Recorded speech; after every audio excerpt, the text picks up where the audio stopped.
Kita mulai ya. Assalamualaikum warahmatullahi wabarakatuh. Selamat siang semuanya. Pada siang hari ini kita akan melaksanakan kegiatan tentang pengenalan gangguan reproduksi pada hewan. Di sini ada teman-teman dari Koas Universitas Padjadjaran dari PKH ya, kelompok 2 yang akan menyampaikan topik-topik terkait gangguan pada hewan. Dan ini tidak dibatasi hanya pada sapi, tapi bisa semua hewan ya. Nah, ini ilustrasi sekilas terkait organ reproduksi ya. Ini sekilas saja, ini contoh saja, yaitu pada hewan betina, pada sapi. Di sini ada, kalau dari luar ada vulva ya, ada vulva, kemudian ada vagina, kemudian ada cervix, kemudian ada uterus, dan ada oviduct, dan terakhir yang gonad utama adalah ovari yang menghasilkan sel tuluran. Nanti teman-teman akan memperhatikan berbagai gangguan yang ada di setiap bagian ini ya. Setiap bagian ini nanti akan disampaikan apa saja. Perwakilan dari satu-satu nanti ya. Kemudian untuk yang hewan jantan ini juga sama. Ini contoh saja untuk pada sapi ya. Hewan yang lain pasti berbeda. Ini kalau dari luar sama ya, ada perputium, ada gland penis, ada. Nah, kalau di sapi ada flexura sigmoidea gitu ya. Kemudian di dalamnya ada uretra ya. Kemudian ada clenyra accessorius ya. Kemudian ada vas deferens dan nanti ada epididymis, dan yang gonad utamanya adalah testikel, dan testikel ini ada kantongnya namanya skrotum. Nah, ini kemudian urutannya adalah, nah ini urutannya yang saya sudah disampaikan oleh Ibu Ketua Suku ya.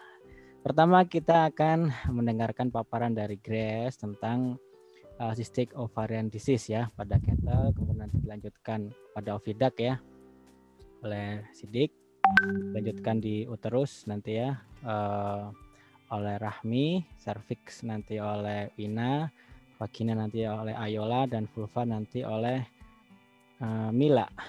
Kemudian yang hewan jantannya, testis ini nanti oleh Putih, epididymis nanti oleh sama Noval ya, dan prostat nanti pada anjing ini ya oleh Vera, dan terakhir penis dan perputium nanti oleh Ayu. Nah, ini adalah urutan yang akan disampaikan oleh teman-teman untuk mempresentasikan di siang hari ini. Baik, dipersilahkan untuk Grace menyiapkan PowerPoint-nya.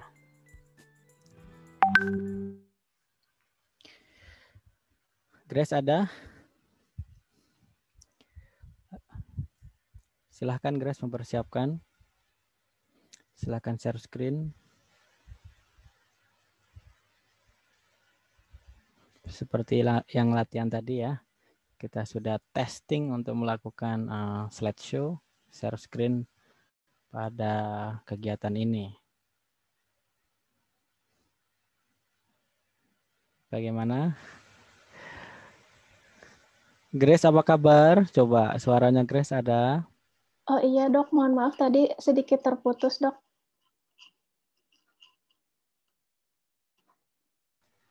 Oke, baik Grace, silahkan PowerPoint-nya. Baik dok, izin share screen dok.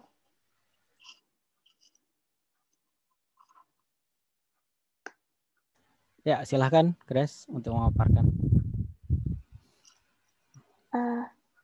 Ya baik, selamat siang Dokter Ulum beserta teman-teman koas kalian. Pada siang hari ini izinkan saya Grace Angelica dari NPM 13021220014 dari Program Profesi Dokter Hewan Fakultas Kedokteran Universitas Padjadjaran untuk menyampaikan mengenai cystic ovarian disease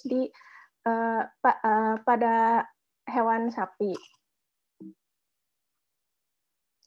Yang pertama, untuk latar belakangnya sendiri, cystic ovarian disease atau yang disingkat COD atau kista ovarium merupakan penyebab utama penurunan efisiensi reproduksi ternak dan kerugian ekonomi industri sapi perah. Untuk kerugiannya sendiri, yang pertama yaitu meningkatkan calving interval sekitar 13 hari, meningkatkan days open sekitar 33 hari, lalu pengurangan conception rate pada perkawinan pertama setelah selesai pengobatan yaitu sebanyak 5-25%, kemudian service per conception meningkat sekitar 0,8. selanjutnya potensi akhir meningkat 20-50% dan peningkatan biaya produksinya. Jadi untuk melakukan treatment dari penyakit kista ovarium ini diperlukan sekitar $137 per laktasi per ekor hewan yang terkena. Maka dari itu kerugiannya itu bisa mencapai jutaan dolar. Kerugian bersihnya itu sekitar 36,6 US dollar per ekor. Maka dari itu pentingnya merancang strategi untuk mengurangi kejadian kista ovarium ini dan mengembangkan metode yang efisien untuk diagnosis dan pengobatan. Untuk sebenarnya kista ovarium ini yaitu ditandai dengan adanya folikel anovulatorik yang besar dan persisten di ovarium. Hal ini merupakan hasil dari kerusakan mekanisme neuroendokrin yang mengendalikan ovulasi sehingga mengganggu siklus estrus. Untuk prevalensinya sendiri terdapat di sapi perah dan juga di sapi potong. Pada beberapa negara dilaporkan kejadian kista ovarium ini berkisar antara 6,7 sampai 13,1%. Sedangkan di Kanada, penelitian dari hasil 24.356 laktasi menunjukkan rata-rata kejadian kista ovarium mencapai 9,3%.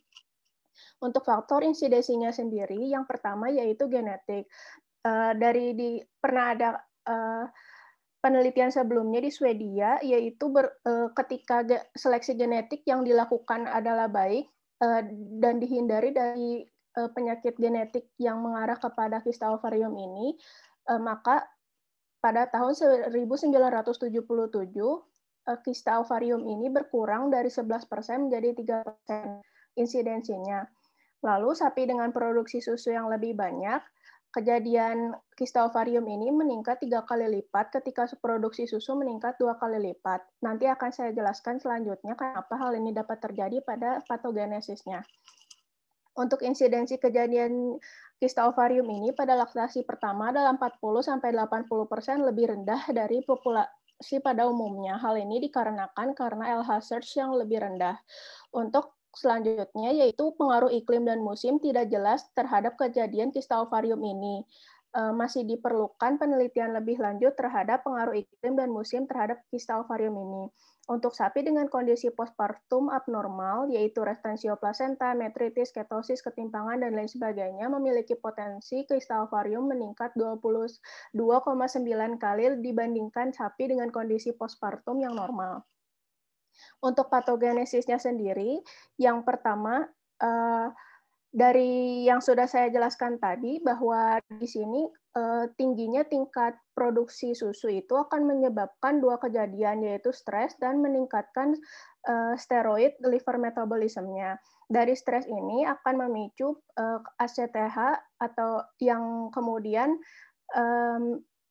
menghasilkan hormon kortisol, di mana hormon kortisol ini akan menyebabkan berkurangnya hormon GnRH dari hipotalamus, sehingga dari sini hipotalamus tidak beresponsif terhadap estradiol, sehingga dari situ muncullah LH surge dari preovulatorinya itu berkurang. Maka dari itu, karena LH surge-nya itu berkurang, maka ovariumnya itu tidak dapat terovulasikan. Maka dari itu FSH terus ada berjalan tanpa ada negatif feedback, sehingga dari situlah kista ovarium terus terbentuk menjadi tambah besar dan tidak dapat terovulasikan. Selain itu, di masa kalau ada infeksi, biasanya itu dari ketimpangan atau laminitis, yaitu juga sama-sama akan menghasilkan ACTH lalu kortisol seperti yang tadi. Selain itu, bila laminitis juga bisa ada endotoksin di dalam tubuhnya. Hal ini akan menyebabkan untuk produksi abnormal terhadap estradiol, sehingga dari sini pengurangan sirkulasi estradiol di dalam pembuluh darah akan menyebabkan kurangnya preovulatory LH surge juga. Nah, ini yang sudah saya jelaskan tadi. Lalu untuk gejala klinisnya sendiri, yang pertama estrus yang sering, tidak teratur, lama, atau terus-menerus, yang disebut nymphomania. Sebagian besarnya itu anestrus. Interval gelombang interfolikular lebih lama pada sapi dengan kista ovarium ini lebih dari 13 hari dibandingkan pada sapi normal yaitu 8-9 hari.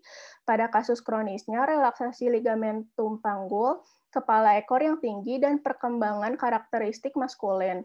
Untuk isi desinya tinggi pada bulan kedua postpartum dan juga antara 4-6 bulan postpartum. Untuk diferensial diagnosanya sendiri, yaitu adalah folikel besar yang berdekatan dengan corpus luteum besar dengan rongga, lalu juga tergantung produksi steroidnya. Kista ovarium ini dapat dibedakan jadi kista folikel dan kista luteal. Selain itu, dapat juga diferensial diagnosanya adalah neoplasia ovarium. Sebenarnya kista ovarium ini sendiri terdapat banyak jenisnya. Bisa dilihat pada gambar ini bahwa ada jenis-jenis seperti endometrioid ovariensis, mucinous, follicular, dermoid, corpus luteum, dan juga hemorrhagic ovarium cyst. Hal ini dapat dibedakan dari konsistensi dari isi kista ovarium itu sendiri. Untuk diagnosisnya, seperti yang sudah dijelaskan sebelumnya, kista ovarium ini adalah struktur yang berisi cairan dengan diameter lebih dari 20-25 mm yang menetap tanpa adanya korpus luteum selama lebih dari 10 hari. Hubungan adanya CL dengan kista ovarium belum diketahui dengan pasti. Untuk diagnosa awalnya dapat digunakan yaitu palpasi perektal. Bila sudah terindikasi mengarah kepada kista ovarium, dapat dilanjutkan dengan pemeriksaan penunjang berupa ultrasonografi atau USG. Nah, di sini yang kalau dengan USG itu pencitraannya dapat dibedakan dengan korpus luteum. Seperti yang dapat kita lihat pada gambar di samping ini, untuk yang A itu, yang ini yang terlihat hipoekoik ini adalah folikel yang normal. Sedangkan yang ini adalah korpus luteum. Nah, kalau kista ovarium itu diameternya itu lebih besar gitu dibanding folikel yang normal pada umumnya. Nah, kista folikel dan kista luteal juga dapat dibedakan secara lebih akurat dengan USG dengan mengevaluasi ketebalan dinding kistanya. Untuk kista folikelnya tebalnya sekitar kurang dari 3 mm, sedangkan kista lutealnya lebih dari 3 mm. Nah, selain itu dapat juga dilakukan analisis konsentrasi progesteron dalam sirkulasi pembuluh darah. Untuk kasus kista folikel itu, konsentrasi progesteronnya kurang dari 1 nanogram per mililiter, sedangkan untuk kasus kista luteal lebih dari 1 nanogram per mililiter. Untuk pengobatan yang dapat dilakukan, pemilihan obatnya itu dapat ada di sini, yaitu dengan GnRH, HCG, dinopros atau PGF2-alfa, dan juga chlorpostenol yang termasuk PGF2-alfa juga, dan progesteron. Untuk pengobatannya ini sebenarnya lebih baik cepat terdiagnosa itu lebih baik karena lebih cepat diobati sehingga dapat mengurangi days open-nya. Selain itu, disarankan untuk tidak memecahkan kista secara manual karena dapat menyebabkan trauma dan pendarahan yang menyebabkan perlengkatan dan berkontribusi pada penurunan kesuburan. Untuk pengobatannya sendiri, di jurnal ini dijelaskan ada 3 metode.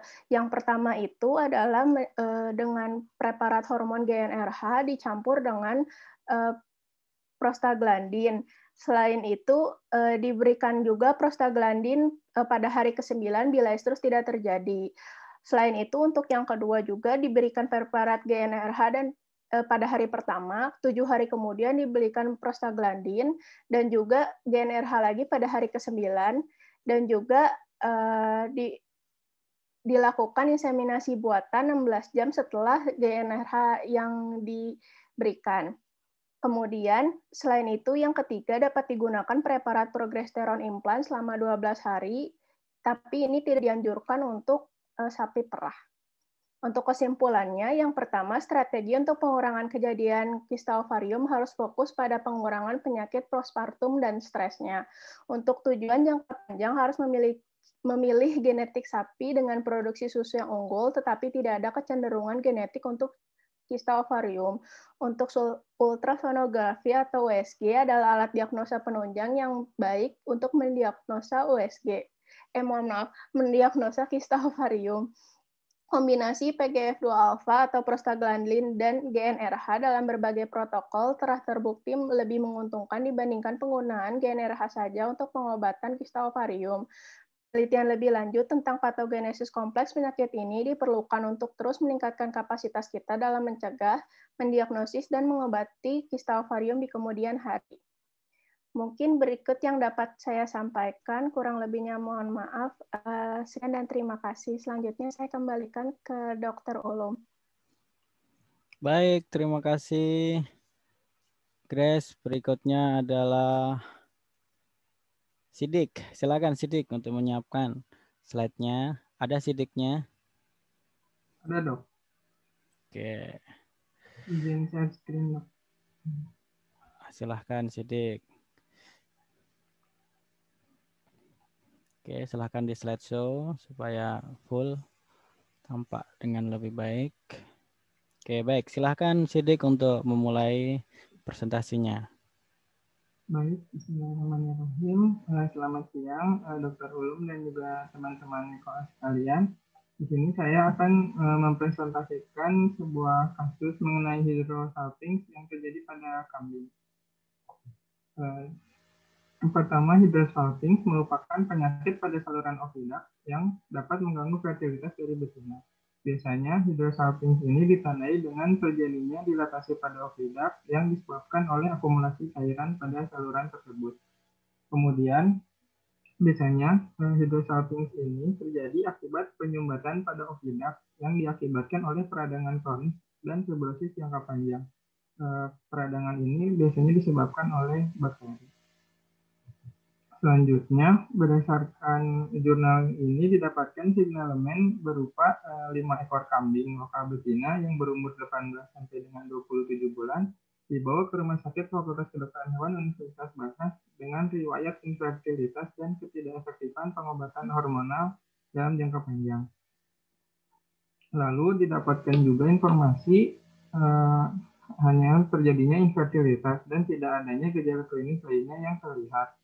Kemudian dilakukan pemeriksaan menggunakan USG secara transrektal menunjukkan pada kambing kembar yang berusia 18 bulan terdapat struktur berisi cairan non-ekogenik yang diduga sebagai hidrometa atau lesi kistik. Kemudian setelah dikonsultasikan dengan pemilik dari kambing tersebut, pemilik tersebut memutuskan untuk menyembelih kambing tersebut dan dilakukan nekropsi. Selanjutnya, seperti yang sudah disebutkan, gejala klinis pada kasus ini hanya disebutkan mengalami infertilitas dan tidak ada gejala klinis lainnya yang tampak. Dan dilakukan pemeriksaan penunjang menggunakan USG. Lalu untuk patogenesisnya ini, biasanya diawali oleh peradangan yang disebabkan oleh bakteri, lalu bersifat kronis dan juga fibrosis dalam jangka waktu yang panjang, yang akhirnya menyebabkan penyumbatan pada salah satu atau kedua bagian dari ovidu. Lalu penyumbatan ini akan menyebabkan penumpukan cairan pada si saluran ovidu tersebut. Biasanya kejadian hydrosalpinx ini seperti yang sudah disebutkan disebabkan oleh infeksi bakteri. Kemudian pada beberapa jurnal juga disebutkan bahwa Chlamydia psittaci ini merupakan salah satu bakteri predisposisi untuk terjadinya kasus hydrosalpinx. Untuk diagnosanya, untuk tadi kan si kambing ini dilakukan penyembelihan. Kemudian setelah dilakukan penyembelihan ini dilakukan pemeriksaan makroskopis pada uterus, oviduct, dan bursa ovarium yang difiksasi menggunakan larutan formalin 10%.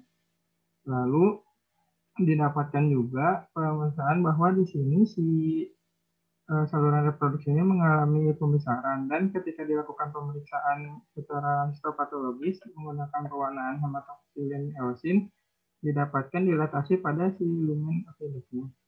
Kemudian ini untuk pemeriksaan USG-nya ditunjukkan dengan yang garis putus berwarna putih ini. Ini merupakan akumulasi cairan yang terdapat pada oviductnya. Untuk yang ditunjuk menggunakan panah putih ini merupakan folikel yang tumbuh di ovarium.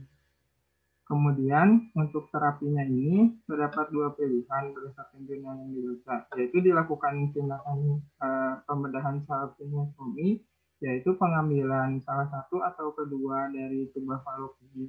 Kemudian ada pilihan lainnya, yaitu skleroterapi. Skleroterapi ini yaitu pengambilan cairan berlebih yang menggunakan siring yang dibantu dengan alat diagnostik, yaitu berikut adalah daftar pustaka yang saya gunakan. Terima kasih. Baik, terima kasih Sidik. Silahkan berikutnya adalah Rahmi ya, Rahmi pada uterus. Silahkan disiapkan, Rahmi. Izin share screen ya, Dok. Ya.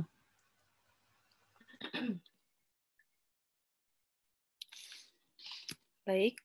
Assalamualaikum warahmatullahi wabarakatuh. Perkenalkan, nama saya Rahmi Tiana Wuri, NPM 13.021.22.0009, akan mempresentasikan mengenai gangguan reproduksi pada organ uterus. Kasus yang saya ambil merupakan kasus uterine leiomyoma atau tumor pada uterus. Leiomyoma merupakan tumor benign atau tumor jinak yang umumnya terjadi pada otot polos, seperti contohnya pada uterus. Leioma akan sering terjadi pada organ reproduksi betina dibandingkan jantan. Berdasarkan data dari Rumah Potong Hewan, leiomyoma memiliki frekuensi kejadian yang rendah pada kambing, sapi, dan babi hanya sekitar 1-2%, menurut Sharma et al. 2012. Kemudian untuk patogenesisnya, sebenarnya dari jurnal ini tidak terlalu dijelaskan mengenai patogenesisnya, tetapi intinya dari perkembangan uterine leiomyoma ini bisa terjadi karena faktor genetik, faktor resiko, dan lebih dominan karena adanya ketidakseimbangan dari hormon, seperti hormon progesteron dan estrogen tidak seimbang, dan bisa menyebabkan adanya growth factor dan menumbuhkan suatu massa atau jaringan yang ada di uterus, seperti itu, menurut Islam et al. 2013. Selanjutnya, gejala klinis yang terlihat pada leiomyoma merupakan yang pertama ada distensi abdomen, lalu siklus estrus tidak normal, kemudian munculnya discharge mucoid atau hemoragi dari vagina.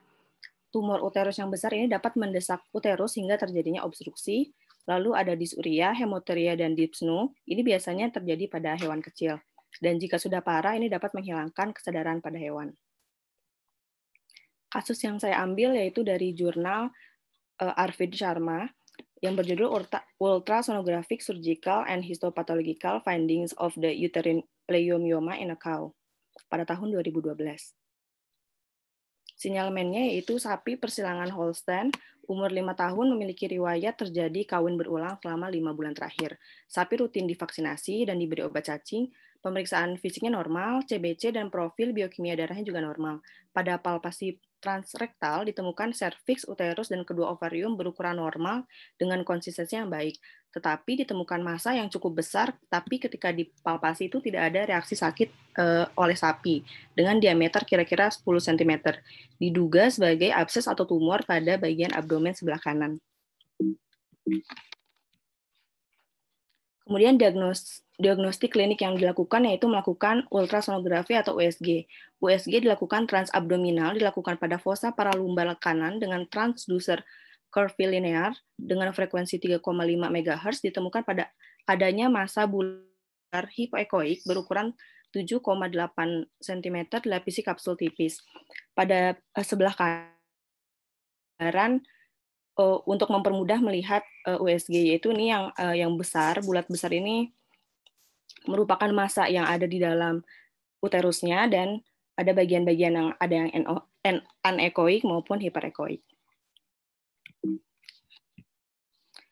Kemudian histopatologi. Histopatologi ini dilakukan setelah massa tumor ini diangkat.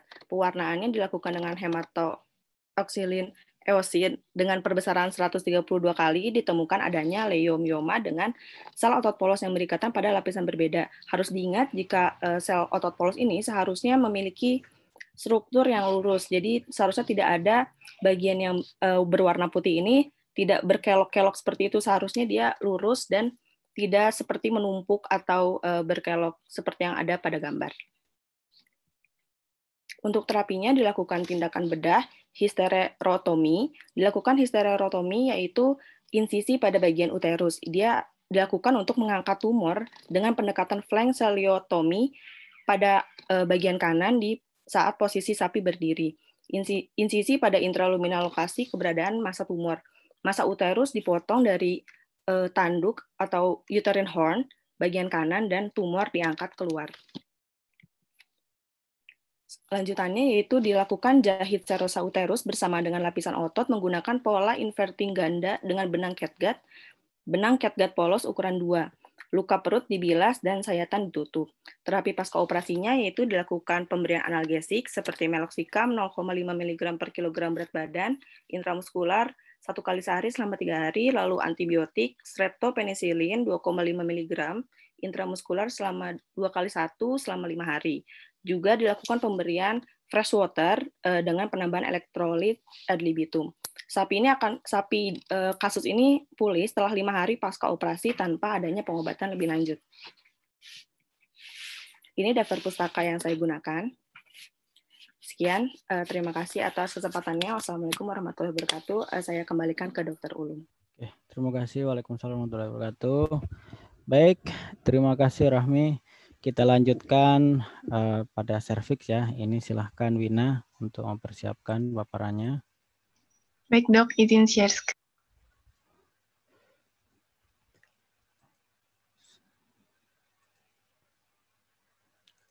Silahkan di-share.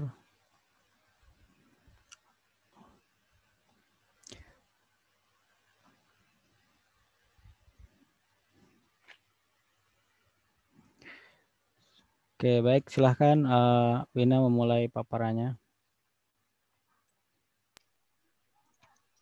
Baik, selamat siang. Saya ucapkan kepada Dr. Ulum dan teman-teman koas kalian. Perkenalkan, nama saya Mariali Dwinain, PM 130212200023. Hari ini saya akan mempresentasikan laporan kasus obstruksi rektum dan uretra akibat fibroma serviks pada anjing Golden Retriever. Fibroma merupakan salah satu jenis tumor jinak yang menyerang jaringan fibroblast. Kejadian fibroma ini paling sering terjadi pada dermis, subkutis, dan jaringan lunak dengan sel dominan yang umumnya ditemukan pada tipe tumor solid ini adalah sel mesenkimal dan fibroblast. Prevalensi kejadian kasus tumor pada saluran reproduksi anjing betina dilaporkan sebanyak 10,2% dan lebih banyak terjadi di uterus. Berikut adalah signalemen dari hewan yang datang ke Rumah Sakit Hewan Pendidikan FKH Udayana Bali. Jenis hewannya adalah anjing, rasnya adalah Golden Retriever, warna bulunya adalah coklat, berat badannya 21 kg, jenis kelaminnya betina, dan umurnya 4 tahun. Gejala klinis umum yang dapat diamati dari kasus fibroma adalah tumbuhnya bentuk atau polip yang menyembul saat anjing estrus. Gejala lain yang mungkin mengikuti adalah adanya tenesmus, disuria, dan hematuria. Pada anjing golden ini, gejala klinis yang dapat diamati adalah letargi, tidak mau makan selama 2 minggu terakhir, terdapat distensi abdomen, kesulitan defekasi yang sudah berlangsung lebih dari 3 bulan, bentuk dan ukuran feses yang dikeluarkan juga lebih kecil dari normal, yakni setara dengan kue semprit.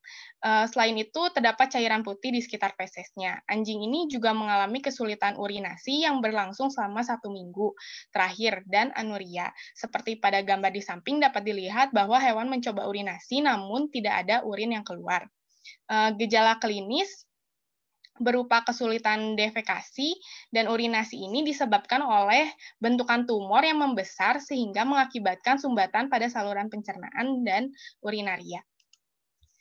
Hasil pemeriksaan klinis menunjukkan temperaturnya 38,1 derajat Celcius dengan frekuensi nafas 20 kali per menit, frekuensi jantung dan pulsusnya sinkron yakni 64 kali per menit, CRT-nya kurang dari 2 detik. Hewan tidak menunjukkan gejala dehidrasi, namun saat dilakukan palpasi serviks uterus, teraba bentukan tidak teratur dan keras. Untuk diagnosa penunjang yang dilakukan adalah ultrasonografi. Terlihat bahwa vesika urinarianya membesar, namun tidak terlihat adanya kalkuli. Pada pemeriksaan hematologi, diketahui hasilnya adalah leukofilia, yang merupakan peningkatan dari total white blood cell. Ini diduga akibat adanya tumor. Lalu anemia dan trombositopenia yang diduga akibat stres. Patogenesa dari fibroma sendiri pemicunya disebabkan oleh siklus estrus yang tidak teratur, yang menyebabkan peningkatan pada kadar estrogen yang tidak normal. Peningkatan tersebut menyebabkan proliferasi sel, lalu hiperplasia, dan menjadi neoplasia. Hal ini sesuai dengan kondisi anjing kasus, karena pemilik juga mengatakan bahwa siklus estrus dari anjing ini tidak teratur. Selain itu, juga anjing belum pernah dikawinkan. Pilihan pengobatan yang diambil pada kasus ini adalah tindakan pembedahan, pengangkatan dari tumor, seperti pada gambar di samping. Pembedahan ini dipilih karena kasus tumor yang diderita hewan sudah cukup lama dan mempengaruhi saluran lain. Obat-obatan yang digunakan adalah untuk premedikasinya atropin sulfat dan silazin, untuk anestesinya ketamin HCl, lalu selama operasi hewan diberikan infus NaCl 0,9%, diberikan vitamin K juga, yang diinjeksi via intravena karena hasil hematologinya menunjukkan selain itu, bahan yang dibutuhkan adalah cairan untuk fiksasi jaringan, yakni berupa neutral buffer formalin 10%. Jaringan yang diangkat difiksasi pada cairan formalin untuk dikirimkan ke Balai Besar Veteriner Denpasar untuk peneguhan diagnosis secara histopatologis. Untuk pengobatan post-operasinya diberikan amoksisilin, vitamin B kompleks, dan betadin sebagai desinfektan untuk membersihkan luka. Monitoring post-operasi ini berjalan selama 10 hari, dan berdasarkan pengamatan, hewan kembali sehat, dapat beraktivitas kembali seperti sedia kala, nafsu makan dan minumnya kembali normal, proses defekasi dan urinasi pun tidak mengalami kesulitan lagi. Untuk hasil uji histopatologinya, dari pengamatan makroskopis didapati jaringan tumor yang ditemukan berbentuk bandel atau papil soliter, berkapsul, konsistensinya kenyal, dan berwarna putih.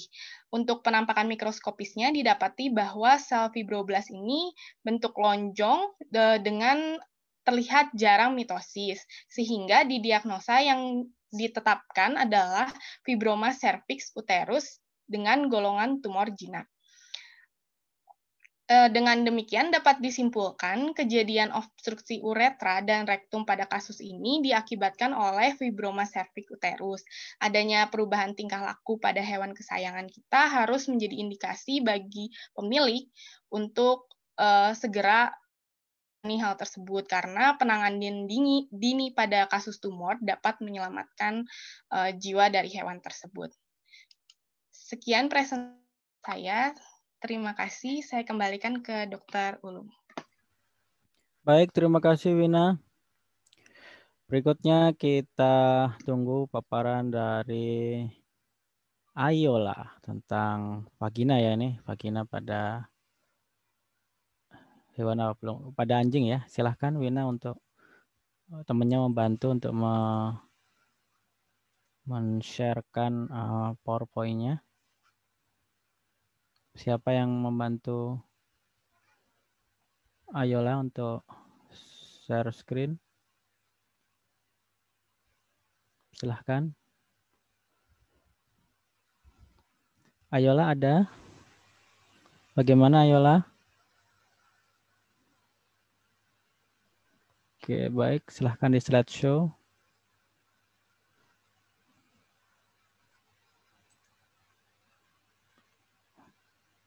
Ya, silahkan Ayola, belum ada suaranya ini.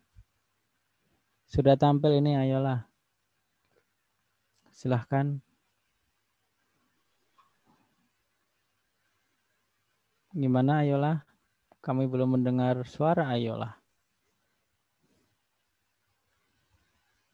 Yang lain dengar suaranya Ayola enggak? Belum, Dok. Belum, Dok. Oh iya, belum. Sinyalnya Ayola ini ya berarti. Pindah posisi Ayola. Cari yang sinyalnya kencang. Oke, kita tunggu Ayolanya. Akan memaparkan tentang apa? Venereal sarcoma. Silahkan Ayola ya. Mikrofonnya di open. Sudah tampil ini. Assalamualaikum warahmatullahi wabarakatuh. Perkenalkan saya Ayola Tarantamati Dewi akan menerangkan tentang venereal penanganan penarasarkoma pada anjing lokal betina dengan pembedahan dan kemoterapi. Ini diambil dari jurnal Indonesia Medicus Veterinus dengan penulisnya Laksmi dan kawan-kawan tahun 2019. Selanjutnya, berikut adalah sinyalemen dari anjing kasusnya, itu dengan jenisnya anjing, rasnya lokal atau domestik, kemudian jenis kelaminnya betina, umurnya 2,5 tahun, dan berat badannya 10 kg. Selanjutnya, berikut anamnesanya, yaitu ditemukan massa pada bagian vagina sejak 6 bulan yang lalu. Menurut pemilik, awalnya massanya berukuran kecil, kemudian semakin membesar hingga terlihat menutupi seluruh permukaan vagina. Anjing dipelihara dengan cara dilepas liarkan dan sering kontak dengan anjing liar yang memiliki gejala penyakit yang sama dengan anjing kasus. Nafsu makan dan minumnya baik, kemudian defekasi dan urinasinya normal. Untuk pakannya, diberi nasi yang dicampur dengan hati dan daging ayam rebus, dan minumnya diberikan secara ad libitum. Selanjutnya, berikut pemeriksaan fisik dan gejala klinisnya.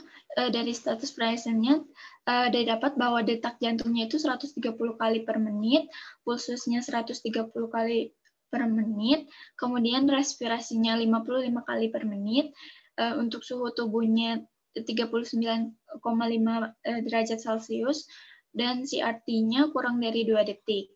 Kemudian pada pemeriksaan mukosa mulut dan konjungtiva matanya ditemukan sedikit pucat.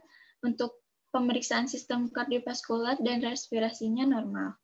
Kemudian untuk gejala klinisnya ditemukan massa seperti bunga kol atau cauliflower-like mass seperti pada gambar, kemudian di caudal vagina hingga vulva dan labianya. Masanya diperkirakan berdiameter kurang lebih 4 cm, berwarna kemerahan, dan mengeluarkan tetesan darah. Palpasi ditemukan lunak dengan pertumbuhan yang tidak teratur atau lobular. Selanjutnya, pemeriksaan histopatologinya itu ditemukan adanya sel-sel tumor berupa sel-sel limfoblast dengan bentuk dan ukuran yang homogen seperti pada panah warna hitam, disertai dengan adanya stroma pada padah kuning. Berikut ini pemeriksaan histopatologinya digunakan pewarnaan hematoksilin eosin dan pembesaran 400 kali. Selanjutnya, untuk pemeriksaan penunjang lainnya yaitu hematologi, dengan parameternya sel darah merah, sel darah putih, hemoglobin, VVC, dan trombosit.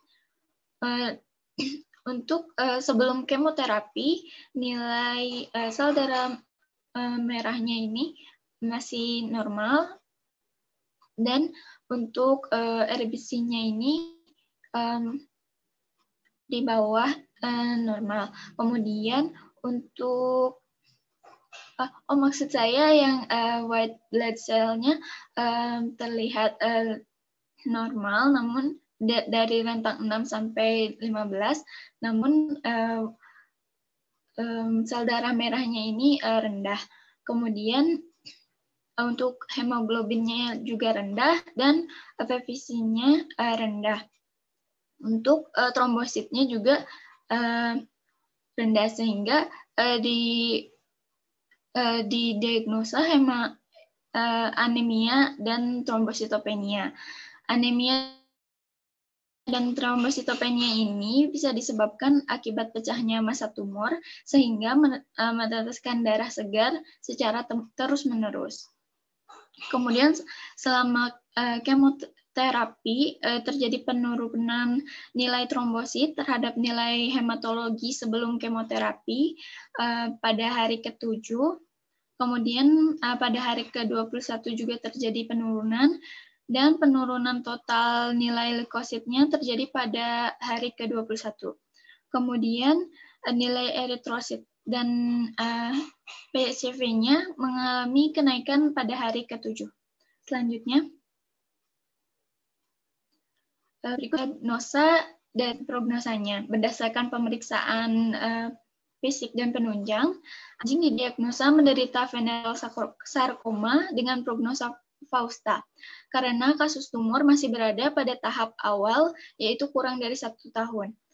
Venereal sarkoma sendiri merupakan tumor ganas dan bersifat menular pada anjing yang berasal dari turunan sel somatik. Tumor ini sering ditemukan pada anjing dan spesies Canidae di wilayah yang beriklim tropis maupun subtropis. Dan dari semua ras dengan umur 2-5 tahun. Klasifikasinya ini ada 2, yaitu genital venereal sarkoma dan extragenital venereal sarkoma. Untuk genital venereal sarkoma ini biasanya lokasinya yaitu di daerah vulva, vagina, penis, dan percutium. Kemudian untuk extragenital venereal sarkoma ini ada di luar area kelamin.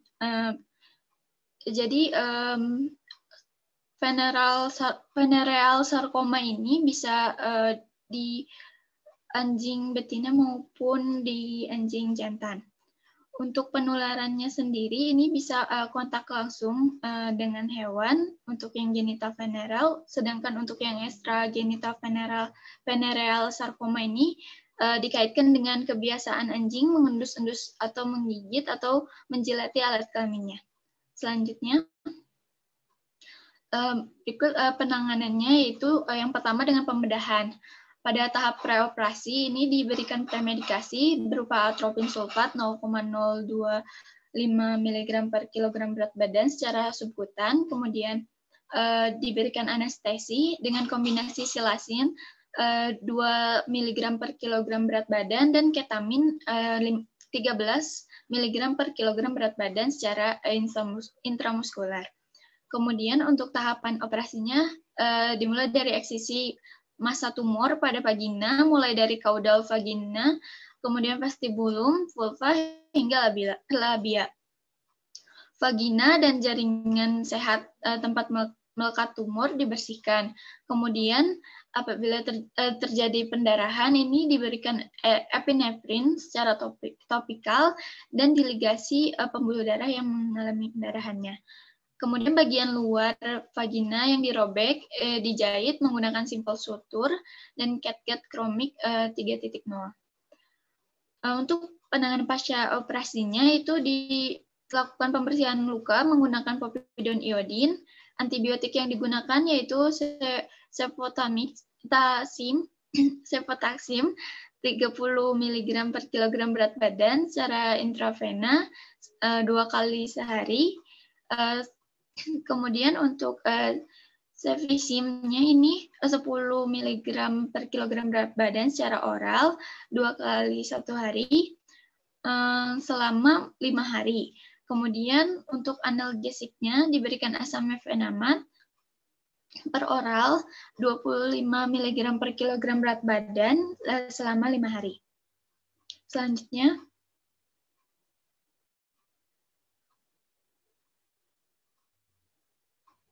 untuk selanjutnya penanganan dengan kemoterapi ini diberi Vickrestine sulfat dengan dosis 0,025 mg per kilogram berat badan secara intravena dan dilakukan sebanyak 3 kali dan diberikan seminggu sekali. Untuk Vincristine ini merupakan senyawa kimia golongan alkaloid vinca yang berasal dari tanaman Vinca rosea.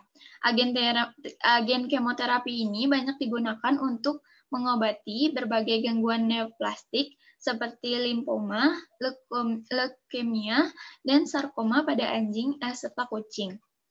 Kemudian untuk evaluasi yang dilakukan selama 3 minggu menunjukkan hasil yang baik dan kesembuhan yang cepat. Kondisi vagina kembali ke bentuk normal pada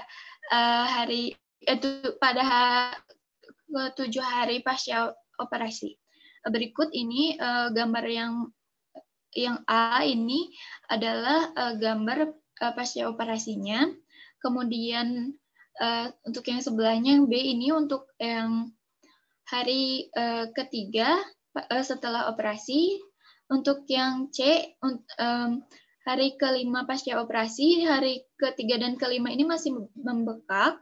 Dan untuk yang hari ke-7 pasca operasi ini sudah mulai kembali ke bentuk semula. Dan hari berikut ini, hari ke-14 dan ke-21 ini sudah sembuh lukanya. Selanjutnya. Terima kasih atas perhatiannya. Kurang lebihnya mohon maaf. Dikembalikan lagi kepada dokter. Halo. Baik, terima kasih Ayola atas paparannya. Berikutnya kita lanjutkan dari Kamila. Ayo Mila, gangguan pada vulva. Silahkan Mila untuk menyiapkan paparannya. Baik dok, izin share screen ya dok.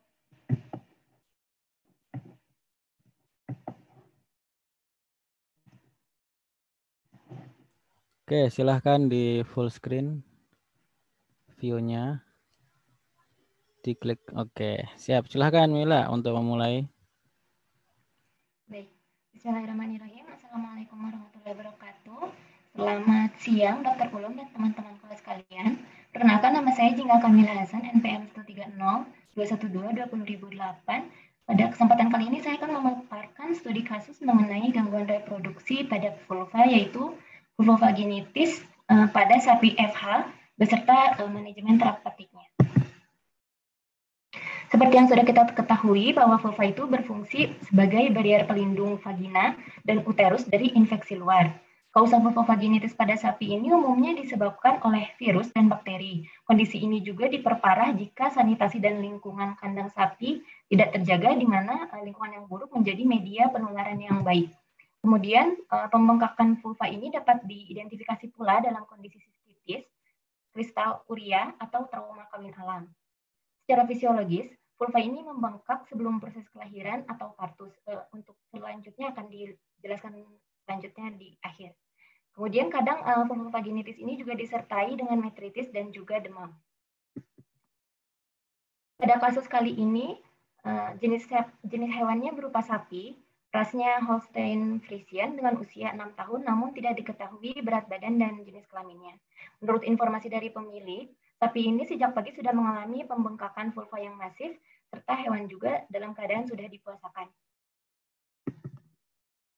Berdasarkan hasil pemeriksaan fisik, temperatur sapi yaitu 102 derajat Fahrenheit, masih dalam rentang normal, pulsusnya sedikit meningkat yaitu 80 kali per menit, respirasinya juga sedikit meningkat 34 kali per menit, dan pada area urogenitalnya terdapat kebengkakan vulva, kemerahan, kemudian terlihat ada sedikit discharge keluar dari vulva, mukosa membran vulvanya juga mengalami kongesti, dan juga tidak ada pustula. Berikut adalah teknik diagnosa penunjang yang dilakukan dalam kasus ini. Teknik diagnosa penunjang yang dilakukan yaitu dengan cara pemeriksaan laboratorium menggunakan sampel darah dan vaginal swab. Sampel darah ini kemudian dilakukan uji DLC darah, di mana uji DLC darah ini untuk mengetahui jumlah jenis leukositnya. Berdasarkan hasil uji DLC darah, diketahui hewan mengalami peningkatan angka neutrofil atau disebut juga dengan neutrofilia.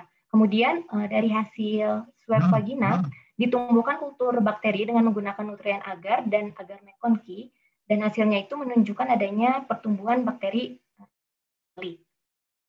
Dan teknik diagnosa selanjutnya itu dengan cara uji sensitivitas antibiotik, di mana uji sensitivitas antibiotik ini berkaitan dengan terapi yang dipilih nanti, supaya terapinya akan berjalan dengan efektif dan dapat mengobati penyakit dengan baik.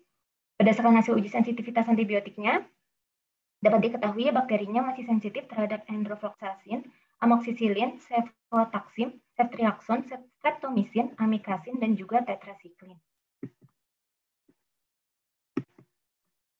Berikut adalah treatment yang diberikan pada kasus kali ini. Yang pertama, diberikan pertolongan awal terlebih dahulu dengan cara membersihkan vulvanya dengan menggunakan larutan kalium permanganat. Kemudian juga diberikan kompres es batu yang bertujuan untuk menurunkan kebengkakan vulva. Selain itu diberikan antibiotik enrofloxacin sebesar dengan dosis 4,5 mg per kilogram berat badan selama 5 hari. Selain itu juga diberikan antiinflamasi meloxicam dengan dosis 0,5 mg per kilogram berat badan selama 5 hari. Antiinflamasi yang kedua yaitu chlorpheniramine maleat. Ini berupa injeksi intramuskular 1 kali saja sebanyak 10 ml. Obat-obatan lain yang diberikan itu ada ceratopeptidase sebanyak 2 bolus per harinya selama 5 hari, kemudian pop-in spray untuk men-spray bagian luar vulvanya. Berikut adalah hasil post-treatment, hasil pengamatan post-treatment kasus. Yang ini yang gambar A ini before treatment, sudah dijelaskan sebelumnya, kemudian yang B ini adalah hari kedua setelah post terapi, di mana sudah terlihat adanya penurunan kebengkakan, namun masih disertai dengan hiperemi dan kongesti. Kemudian di yang C ini, dia hari ketiga post terapi, di sini sudah sangat berkurang kemerahannya dan juga kebengkakannya sudah jauh lebih berkurang. Ini uji darahnya dilakukan 3 hari setelah post treatment, di mana dapat dilihat neutrofilnya itu turun kembali setelah treatment yang awalnya 70 menjadi 44 dan kembali dalam range normal. Infeksius bovine rhinotracheitis dan infeksi Escherichia coli itu merupakan kausa yang sering menyebabkan vulvovaginitis pada sapi. Vulvovaginitis pada sapi kadang disertai edema akibat kebocoran cairan dalam pembuluh darah atau bisa juga dari gangguan drainase limfatik. Umumnya kebengkakan vulva ini umumnya simetris bilateral serta secara fisiologis terjadi saat menjelang partus, namun kebengkakan vulva yang secara fisiologis ini sifatnya lebih mild, tidak terlalu parah dan periodenya hanya singkat dalam waktu singkat. Tidak seperti edema masif akibat infeksi Escherichia coli seperti pada kasus kali ini. Kemudian neutrofilia atau tingginya angka neutrofil mengindikasikan adanya infeksi virus, bakteri, protozoa, parasit, dan atau fungal. Pada bakteri, neutrofilia ini biasa ditemukan pada kondisi akut purulen seperti endometritis, metritis, retensio placenta, dan juga vaginitis. Berdasarkan hasil uji sensitivitas antibiotik, enrofloxacin dinilai efektif untuk mengeradikasi bakteri gram positif dan gram negatif. Kemudian meloxicam ini digunakan untuk mengobati kondisi inflamasi. Chlorpheniramine maleat digunakan untuk menghentikan sekresi histamin sehingga reaksi inflamasi juga dapat ditekan. Ceratopeptidase digunakan untuk menurunkan kebengkakan vulva. Kemudian spray aerosolnya juga berfungsi sebagai antibakterial. Kesimpulan yang dapat saya tarik dari studi kasus kali ini yaitu berbagai agen virus dan bakteri merupakan kausa vulvovaginitis pada sapi, sehingga penting untuk melakukan teknik diagnosa supaya pengobatan kausatifnya dapat dilakukan secara tepat dan efektif. Kemudian terapi menggunakan kompres es batu, antiinflamasi, bolus ceratopeptidase, dan pop-in spray dinilai efektif untuk mengobati vulvovaginitis pada sapi. Sekiranya sekian yang dapat saya sampaikan, kurang lebihnya mohon maaf. Wassalamualaikum warahmatullahi wabarakatuh. Saya kembalikan ke Dr. Ulum. Baik, terima kasih Mila. Waalaikumsalam warahmatullahi wabarakatuh. Berikutnya kita lanjutkan paparan dari Putih ya tentang gangguan pada testikel. Silahkan Putih untuk menyiapkan paparannya.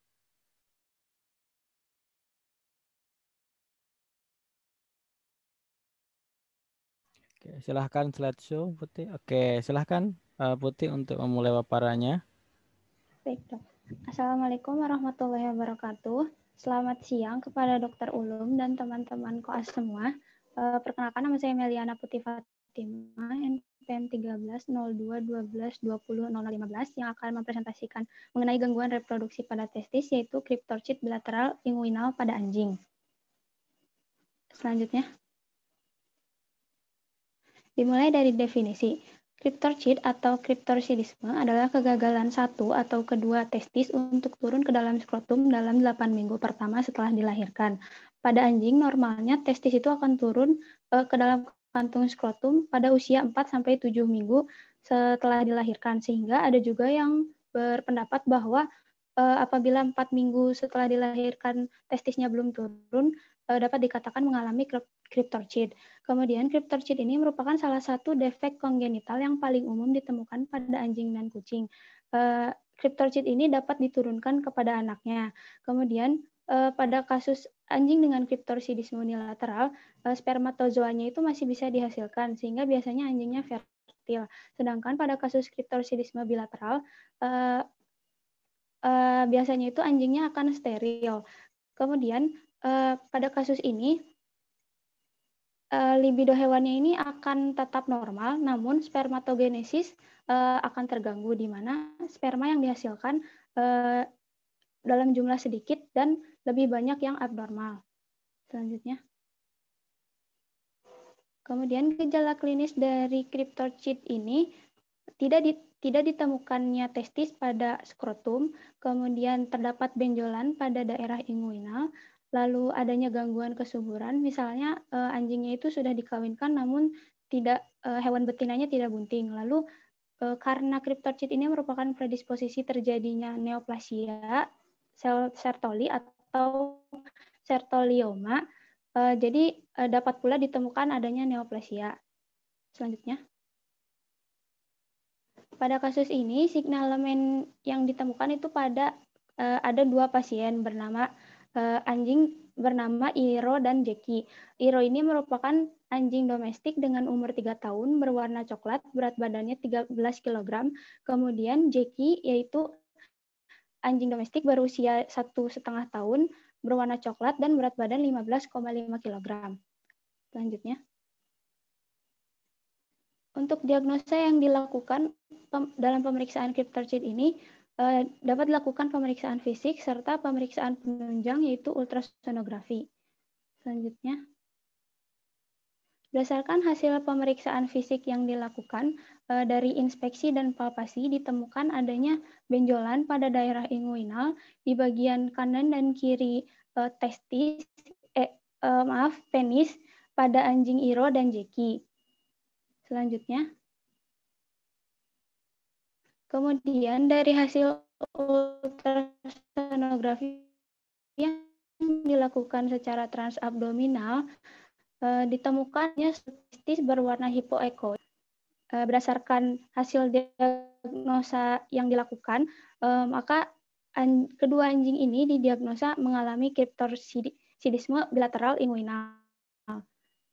Selanjutnya. Kemudian untuk penanganan cryptorchid bilateral inguinal pada anjing, operasi orkiektomi. Orkiektomi merupakan satu-satunya tindakan medik yang disarankan pada kasus cryptorchid bilateral ini karena selain dapat diturunkan, cryptorchid ini juga menjadi predisposisi terjadinya neoplasia. Kemudian untuk tahap preoperasi, hewan dipuasakan makan selama 12 jam dan puasa minum 6 jam sebelum pembedahan.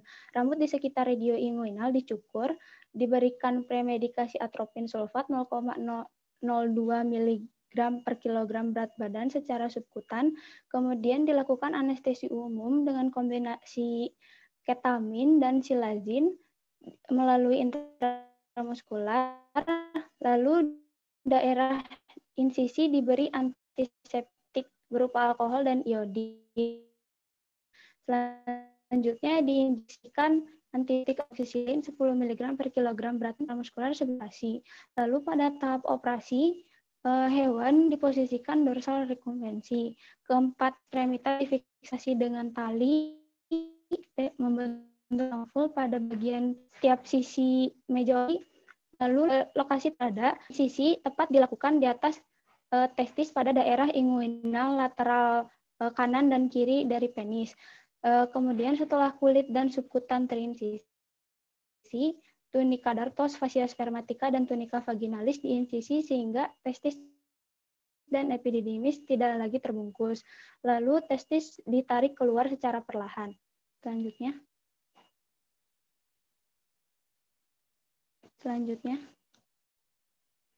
Kemudian lalu dilakukan pemotongan di antara 2 klem arteri. Selanjutnya setelah dipastikan tidak ada perdarahan, klem arteri dilepas dan di flushing menggunakan antibiotik pen strap. Lalu lakukan hal yang sama pada testis yang satunya lagi, kemudian lakukan penutupan subkutan menggunakan CATCAT dengan pola jahitan simple continuous dan kulit ditutup menggunakan silk dengan pola jahitan simple interrupted. Di samping merupakan dokumentasi dari proses pembedahan. Pada gambar A itu ketika testisnya dikeluarkan, dan pada gambar B dan C merupakan saat dilakukan ligasi pada funiculus spermaticus. Lalu di bawah merupakan gambar ketika dilakukan penjahitan penutupan kulit. Selanjutnya.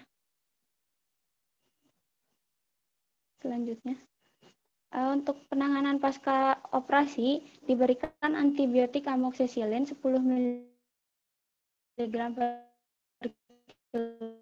kilogram berat badan per oral, diberikan analgesik 0,2 mg per kilogram berat badan per oral 1 kali sehari selama 5 hari. Kemudian diberikan antiseptik povidone iodin di daerah insisi sebanyak 2 kali sehari selama 3 hari, lalu jahitan pada kulit dilepas pada hari ke-7 pasca operasi. Selanjutnya. Berikut merupakan daftar pustaka yang saya gunakan. Selanjutnya, sekian presentasi dari saya, kurang dan lebihnya mohon maaf. Terima kasih. Wassalamualaikum warahmatullahi wabarakatuh. Baik, waalaikumsalam warahmatullahi wabarakatuh. Terima kasih Putih. Berikutnya kita lanjutkan, masih Dewan Jantan ya. Presenternya siapa ini? Noval. Silahkan Noval, ini gangguan reproduksi pada bagian epididymis. Silahkan di-share screen-nya, Noval. Oke, baik dok. Saya izin untuk share screen ya dok.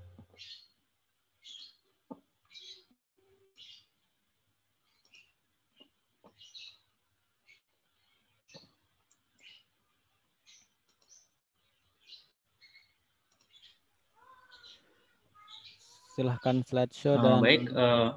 Masih tertutup beberapa bagiannya. Sehingga masih tidak tertutup. tampil. Padahal saya sudah menutup tab lain sudah. Padahal. Yang lain bagaimana tampilannya? Apakah tampil sempurna tidak? Atau mungkin seperti ini aja dok. Apakah terlihat?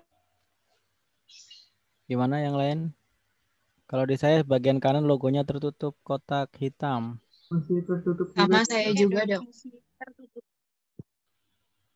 Kalau seperti ini bagaimana dok? Apakah masih ada tertutup? Masih sebagian pojok kanan atas. Nah, sepertinya lagi buka apa ini? Yang atas ada 2 kotak. Oh, ini itunya dok, kameranya untuk apa yang orang-orang yang di Zoom. Oh ya udah, saya mulai saja ya dok. Iya, saya minimize dulu aja. Ya silahkan. Jadi, oke. Assalamualaikum warahmatullahi wabarakatuh. Selamat siang untuk Dr. Ulum dan juga rekan-rekan koas sekalian.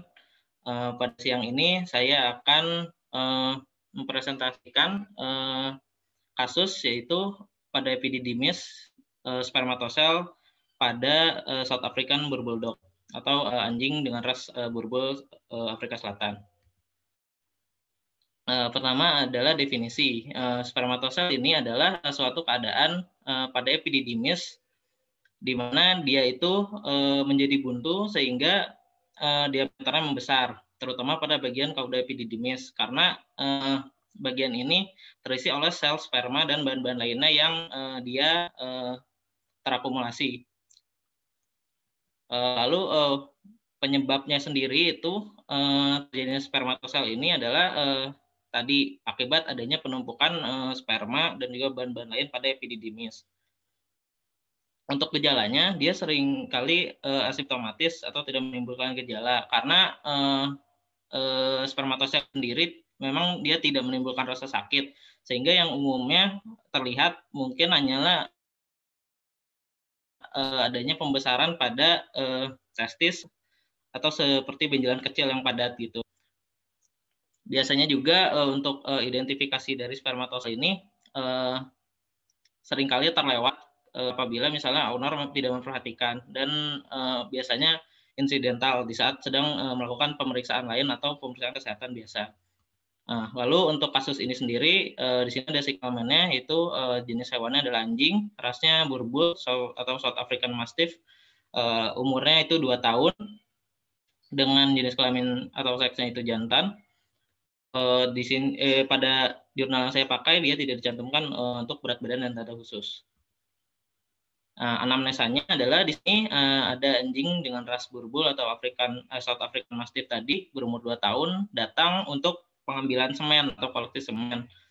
Mana semen ini nantinya akan disimpan dengan bentuk semen beku. Kenapa dia ini? Karena dijelaskan kalau anjing ini masuk salah satu program breeding. Di sini juga dilihat bahwa anjingnya memiliki libido yang tinggi. Nah, namun pada saat dilakukan evaluasi semen setelah koleksi, ditemukan bahwa semen ini azoospermic atau dia kandungan spermanya minim dan bahkan tidak ada. Nah, setelah itu dilakukan diagnosa berdasarkan dari hasil evaluasi semen tadi. Pertama-tama dilakukan physical examination. Di sini difokuskan pada testicular examination. Pada testicular examination-nya dilakukan palpasi, dan pada saat dilakukan palpasi itu ditemukan bahwa pada testis bagian kanan dia terdapat sedikit pembesaran dan ada perubahan konsistensi. Nah, setelah ditemukan seperti itu, maka dilakukan USG. Di sini adalah gambar dari hasil USG-nya. Yang ditemukan adalah bahwa di sini terlihat ada di panah putih ini dia ada ruang dan juga adanya penumpukan cairan yang ekogenik. Nah, setelah ditemukan temuan ini, dia lalu dilakukan aspirasi pada bagian pembesaran itu. Sebelum dilakukan aspirasi, dia diberikan sedasi terlebih dahulu. Nah, pada bagian pembesaran tadi, dia dilakukan aspirasi dan dilakukan uji sitologi. Nah, hasil dari uji sitologinya itu adalah dia ditemukan ada sel-sel darah dan juga ada sel-sel sperma, namun sel sperma ini sudah mati. Lalu juga dilakukan sampel darah untuk dengan cara rapid slit agglutination test untuk mengeliminasi adanya kemungkinan kanin brucellosis. Juga dilakukan kultur bakteri dari sampel yang tadi diambil dari aspirasi untuk mengeliminasi adanya kemungkinan penyakit akibat bakteri pada epididymis ini. Untuk diferensial diagnosanya sendiri untuk spermatosel ini adalah epididymitis, hidrosel, orchitis, scrotal abscess, dan juga neoplasma. Nah, untuk treatment yang diberikan atau terapinya itu pertama-tama di sini dia diberikan enrofloxacin selama 4 minggu atau 1 bulan dengan dosis 10 mg per kilogram berat badan secara per oral setiap 24 jam atau 1 kali per hari. Nah, ini dilakukan untuk apabila kemungkinan adanya penyakit akibat bakteri pada epididymis. Nah, setelah itu dilakukan juga kultur, kan tadi sudah dilakukan kultur, nah itu hasilnya dia negatif. Begitu juga dengan pemeriksaan darah tadi. Nah, setelah kan tadi hasil sitologinya menunjukkan bahwa ada darah dan juga sel sperma yang sudah mati, dan dari situ bisa didiagnosa bahwa dia terkena spermatosel. Dilihat juga dari hasil USG tadi, maka dilakukan opsi treatment, yaitu bedah orchiektomi unilateral. Di sini bedah dilakukan pada testis tadi yang bagian kanan di mana epididymisnya mengalami pembesaran. Nah, prosedur bedah yang dilakukan adalah prosedur kastrasi terbuka, hanya untuk 1 testis saja karena unilateral. Nah, setelah bedah selesai, testis yang sebelah kanan tadi diangkat, lalu anjingnya ditunggu hingga sadar kembali. Nah, lalu pada saat sudah sadar, dia dikembalikan ke ownernya dengan diberikan pengobatan post-operasi, yaitu carprofen dengan dosis 2,2 mg per kilogram berat badan secara per oral setiap 12 jam atau 2 kali sehari. Nah, pengobatan ini adalah untuk manajemen radang pasca bedahnya dan juga sebagai penghilang rasa sakit. Lalu ini berikut adalah gambaran testis dari anjing Boerboel tadi yang terindikasi mengalami spermatosel. Untuk yang paling atas ini adalah testis yang masih utuhnya. Di sini ada tanda panah putih, di sini terlihat adanya pembesarannya pada bagian kaudal dari epididymisnya. Nah, setelah itu terlihat dari luar seperti ini, dia dilakukan pembelahan pada testis dibagi menjadi 2, dan di sini kita bisa lihat bahwa ada spermatosel di sini. Nah, lalu untuk perawatan pasca operasinya itu sendiri, dia dilakukan kontrol setiap 1 bulan sekali sampai 2 bulan. Nah, pada bulan pertama setelah pembedahan, dia coba dicek rekoleksi untuk semennya, untuk semennya, lalu dilakukan pemeriksaan dan evaluasi. Nah, di sini menunjukkan untuk semennya sendiri, dia spermanya punya motilitas di angka 90% dan morfologinya pada angka 90%. Lalu, dan ini normal. Libido juga dicek masih bagus, dan untuk seperti defekasi, urinasi, dan nafsu makannya juga baik.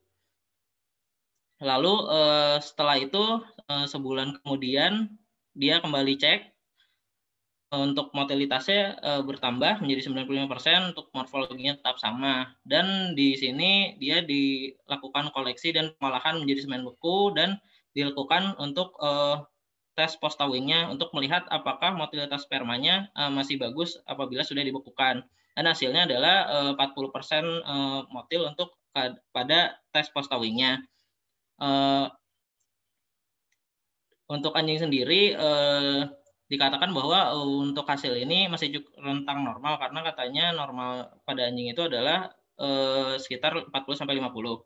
Nah, lalu untuk yang semen yang tadi pertama pada saat koleksi kan dia azospermik, sudah kembali normal spermik. Berikut adalah ya sudah selesai.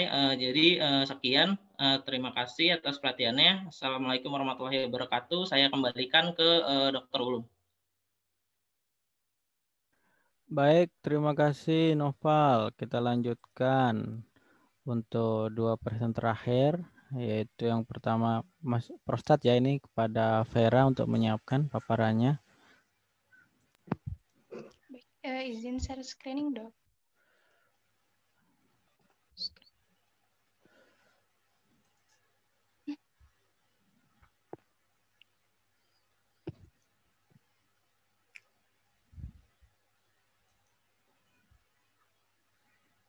Apakah sudah terlihat, Dok? Oke, sudah tampak. Silahkan dipaparkan. Assalamualaikum warahmatullahi wabarakatuh. Selamat siang, saya ucapkan kepada Dr. Ulum dan rekan-rekan sekalian. Perkenankan saya Vera Alfiani dengan nomor pokok mahasiswa 13021-220016 akan mempresentasikan kasus gangguan reproduksi pada prostat dengan judul Suppurative Prostatitis in a German Shepherd Dog, a Case Report.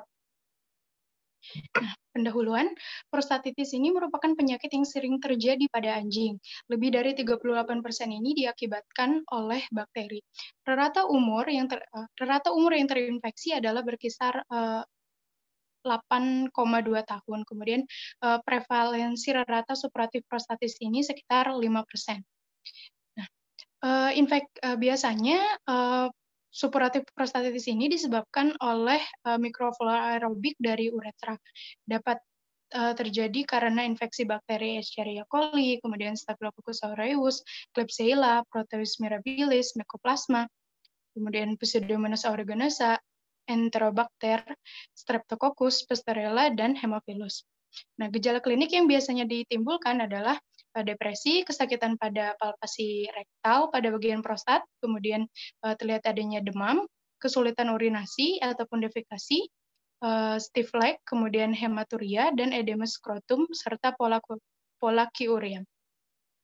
Diagnosis yang dapat dilakukan adalah pertama dengan melihat dari gejala klinik, kemudian melakukan palpasi transrektal, pemeriksaan biokimia, CBC, sitologi cairan prostat, USG, dan biopsi.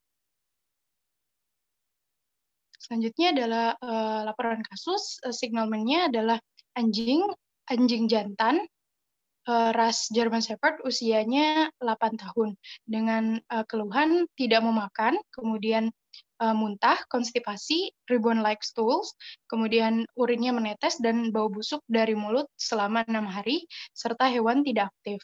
Diagnosa menggunakan physical examination menunjukkan adanya bau uremik pada mulut, kemudian adanya discharge purulent pada uretra, kemudian dilakukan palpasi pada bagian kaudal abdomen, itu menunjukkan adanya kenyerian.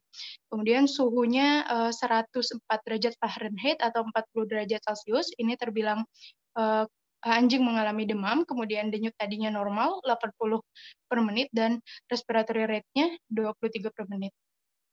Membran mukosanya pucat dan berwarna rose.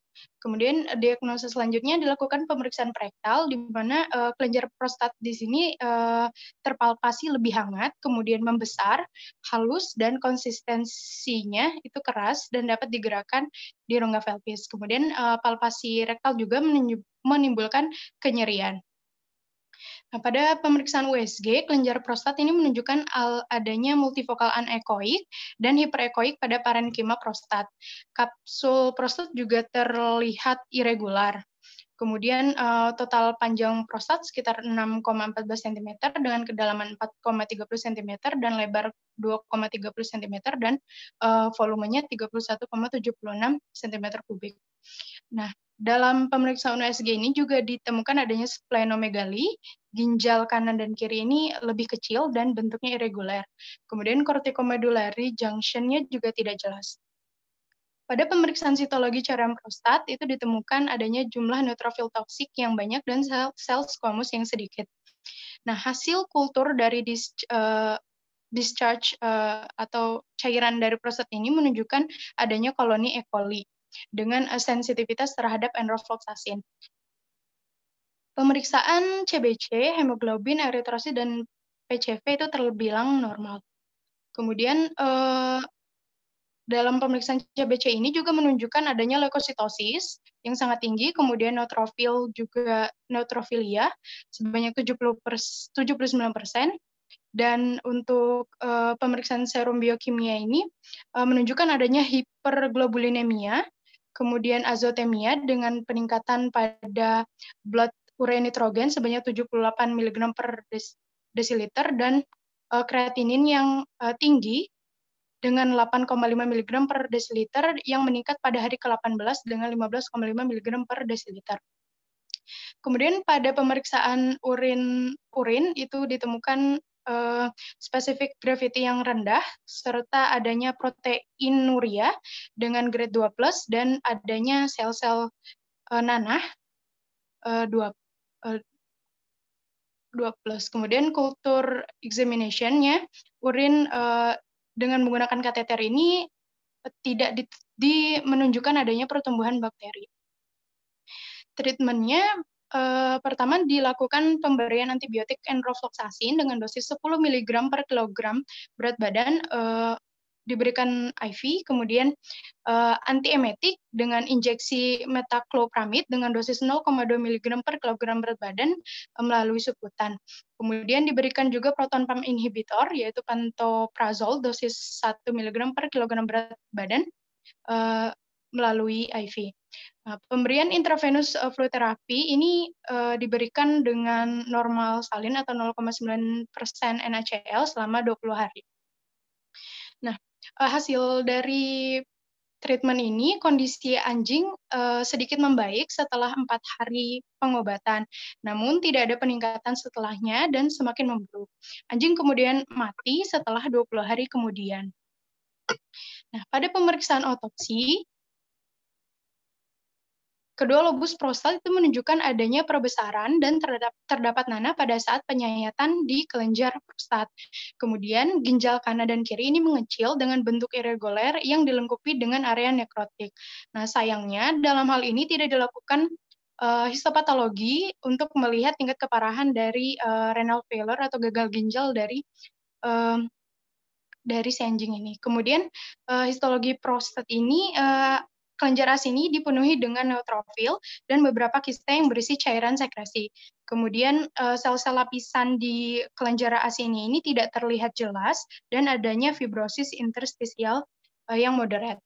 Nah, kesimpulannya, dalam hal ini literatur mengenai supuratif prostatitis pada anjing ini masih sangat sedikit, sehingga diperlukan penelitian lebih lanjut untuk pengobatan yang lebih baik di masa yang mendatang. Berikut adalah pustakanya. Terima kasih. Wassalamualaikum warahmatullahi wabarakatuh. Baik, waalaikumsalam warahmatullahi wabarakatuh. Terima kasih Vera. Oke, kita menginjak ke sesi yang terakhir, presentasi terakhir maksudnya ya. Pada penis dan prutium, gangguannya seperti apa, ini akan disampaikan oleh Ayu. Ya, silahkan Ayu untuk mempersiapkan slide paparannya. Izin share screen ya, Dok. Ya, silahkan Ayu untuk menyiapkan dan share screen-nya. Silahkan untuk mempersiapkan, sedang loading ya. Iya, Dok. Pakai Google Slide ini berarti ya. Iya, Dok. Oke, agak lama sedikit tapi nggak apa, mulai introduction silahkan sembari menunggu. Silahkan. Selamat siang untuk Dr. Ulum dan rekan-rekan koas. Nama saya Anaka Wendy Karini, NPM 1302-12-2026. Di sini saya izin menyampaikan gangguan pada penis dan preputium. Kasus yang saya tampilkan pada saat ini adalah manajemen terapeutik parampimosis pada anak sapi jantan yang berupa laporan kasus dari Cutia 2020. Definisi dari parampimosis itu sendiri adalah kejadian di mana penis tidak mampu diretraksi kembali sepenuhnya ke dalam rongga preputium. Hal ini biasanya terjadi karena adanya penyempitan penis di belakang glans penis atau pembengkakan glans penis, sehingga membuat tidak mungkin untuk menarik penis kembali melalui orifisium preputiumnya. Kausanya sendiri ada dua secara garis besar, yaitu faktor dapatan dan faktor kongenital, di mana kalau kongenital itu akibat penyempitan orifisium preputium dan pemendekan preputium yang abnormal. Kemudian kalau faktor dapatannya bisa terjadi karena trauma, infeksi, priapismus, penile hematoma, neoplasia, onanism, benda asing, dan aktivitas seksual yang berlebihan.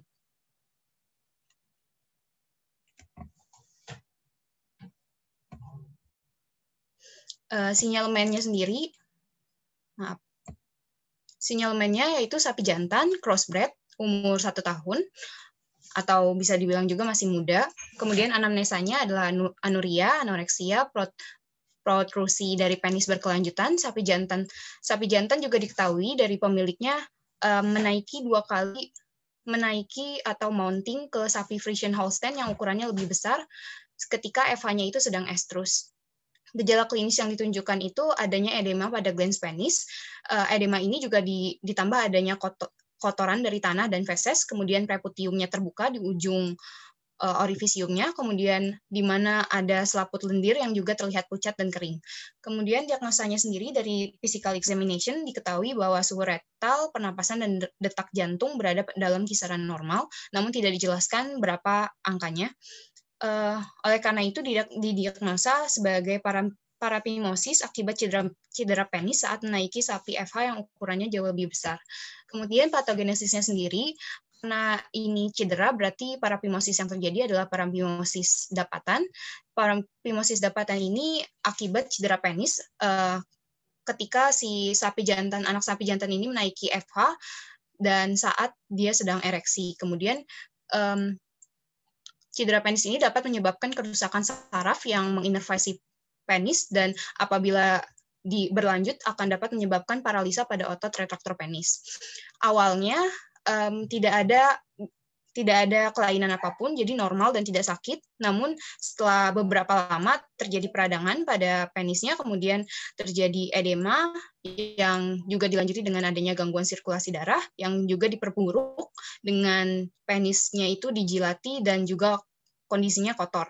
Nah, jika tidak diberi penanganan apapun atau didiamkan dalam jangka waktu yang lama, maka penis yang menonjol ini akan terjadi nekrotik, kemudian disertai infeksi, dan nanti adanya adesi pada selaput lendir yang ada di orifisium preputiumnya itu, kemudian kerusakan permanen jaringan penis, dan bisa berakhir pada kematian. Jadi, penanganan kasus parapimosis ini sangat penting untuk dilakukan sedini mungkin.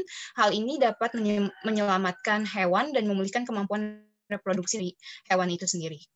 Kemudian dalam kasus ini, pengobatan yang dilakukan adalah manajemen terapeutik, di mana yang pertama penis dan kantung preputiumnya akan dibersihkan dengan larutan kalium permanganat 1:1000, kemudian bagian dari kantung preputium dan juga penisnya nanti di glans penisnya akan diolesi dengan salep antibiotik, kemudian baru dilakukan reposisi penis, yaitu dengan mengubah posisi penis dan menggesernya masuk ke dalam rongga preputium, kemudian diberikan terapi berupa enrofloxacin secara IM sebanyak 5 mg per kilogram berat badan selama 6 hari, kemudian ini juga diberikan untuk mencegah adanya infeksi sekunder bakteri, kemudian diberikan meloxicam atau obat NSAID. Ini digunakan 0,3 mg per kilogram berat badan selama 3 hari secara intramuskular untuk mengurangi rasa sakit dan untuk mengurangi adanya peradangan ataupun edema. Kemudian terapi suportif yang diberikan adalah bolus seratiopeptidase. Ini juga diberikan 30 mg sebanyak 2 kali sehari per oral selama 3 hari, di mana bolus ini juga membantu untuk mengurangi rasa sakit dan untuk anti edema juga.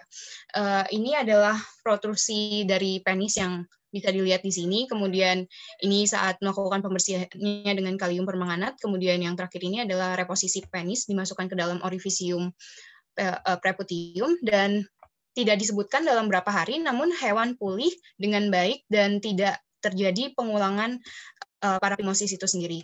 Kemudian saya juga mencari sumber lainnya, di mana di sini manajemen dari parapimosis itu dilakukan di sapi jantan juga dilakukan dengan cara dilakukan pembedahan, namun pembedahan yang dilakukan adalah pembedahan minor atau tidak invasif.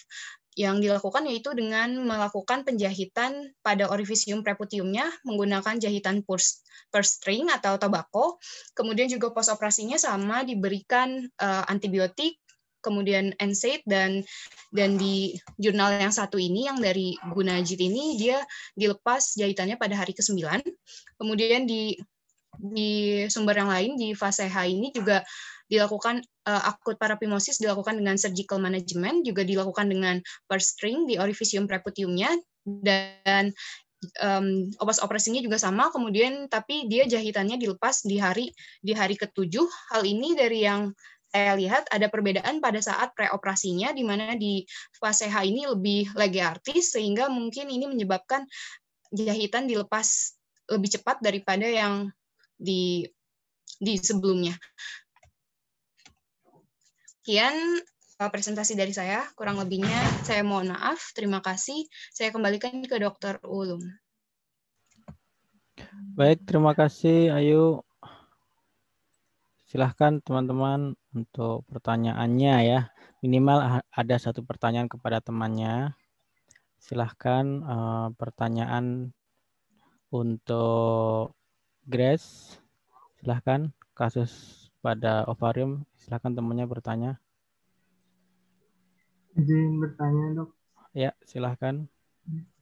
Grace, izin bertanya. Tadi kan Grace menyebutkan beberapa terapi untuk penanganan dari kasus yang Grace presentasikan.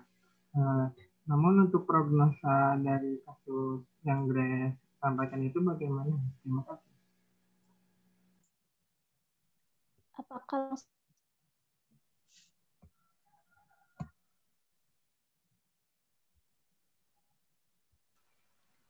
Silahkan Grace dijawab. Ya, baik Dok.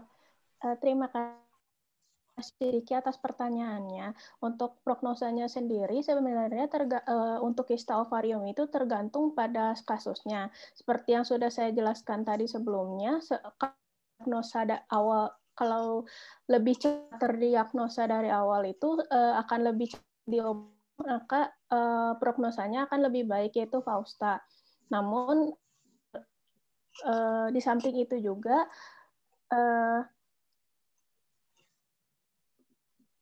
kan disebutkan bahwa kista ovarium itu dapat menurunkan fungsi dari ovarium itu ketika walaupun gitu.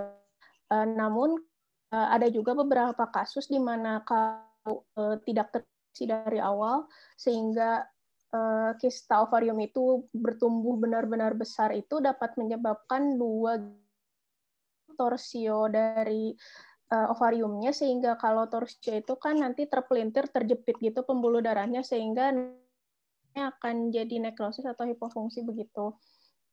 Sedangkan ada juga yang kedua itu kasusnya ruptur dari kista ovariumnya itu, dan itu kalau terjadi kedua hal itu bisa dibilang dubius gitu, bisa jadi ke arah infausta karena berbahaya kalau sampai pecah juga. Mungkin begitu jawabannya. Apakah bisa diterima, Saudara Nur Sidiki? Jadi bergantung keadaannya, Grace. Iya, betul. Baik, terima kasih, Grace. Ya. Baik. Selanjutnya pertanyaan untuk Sidik, silahkan yang mau bertanya terkait Ovidak. Ini cukup satu pertanyaan saja ya. Silahkan. Dok, saya Rahmi izin bertanya untuk Diki. Mengenai kasus Ovida kan tadi dijelaskan bahwa ada dua terapi, yaitu yang terapi pembedahan dan juga terapi hanya diaspirasikan untuk hydrosalping itu. Nah, untuk itu kira-kira di antara keduanya lebih efektif yang mana ya? Terima kasih. Baik, terima kasih Rahmi atas pertanyaannya. Di jurnal yang saya baca kan dia melampirkan dua terapi yang dapat apa yang biasanya digunakan, yaitu yang salpingectomy dengan yang skleroterapi. Tapi katanya juga dikembalikan lagi kalau misalnya dia di ternak yang industri, apabila si ternyata tersebut mengalami hydrosalping ini, kan dia menurunkan fertilitasnya, jadi lebih baik di diakhir disembelih begitu. Tapi untuk hewan, misalnya hewan yang bernilai tinggi atau yang berharga, mungkin kan perlu dilakukan tindakan. Di sini juga disebutkan apabila tadi menggunakan teknik yang diaspirasi itu kemungkinan untuk terjadinya lagi lumayan tinggi gitu. Sehingga disarankan pilihan terapi yang terbaiknya yang salpingectomy, yang pengangkatan dari si tuba fallopiannya. Namun resikonya dari hewan tersebut dia tidak bisa memiliki keturunan lagi, kecuali dia dibantu kalau misalnya diangkatnya salah satu dari ovidaknya, dia bisa dibantu menggunakan teknik yang in vitro fertilization, tapi kembali lagi untuk biayanya akan tinggi. Apakah terjawab, Rahmi? Terima kasih, Diki. Baik, terima kasih. Berikutnya tentang di uterus ya ini. Untuk Rahmi, silakan teman-temannya untuk bertanya. Untuk Rahmi pada gangguan pada uterus. Silahkan. Selamat siang, Dok. Izin bertanya kepada Rahmi. Tadi kan dijelaskan tindakan bedah yang dilakukan itu adalah histerektomi ya, histerektomi tumor. Nah, itu tuh apakah setelah kita melakukan histerektomi tumor itu, apakah si hewannya dapat bereproduksi kembali? Maksudnya bisa bunting secara normal lagi, terus bisa melahirkan secara normal lagi. Terima kasih. Baik, izin menjawab pertanyaan dari Ayu. Sebenarnya tadi nama bedahnya itu histerotomi. Jadi maksudnya tidak dipotong, tetapi hanya diinsisi bagian uterusnya, lalu diangkat tumornya dan ditutup kembali.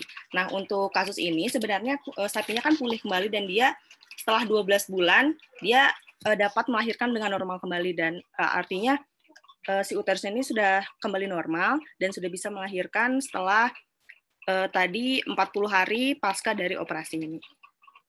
Gitu. Terima kasih, Rahmi. Oke, baik. Terima kasih. Kita lanjutkan pada serviks ini ya. Wina, silahkan pertanyaan buat Wina.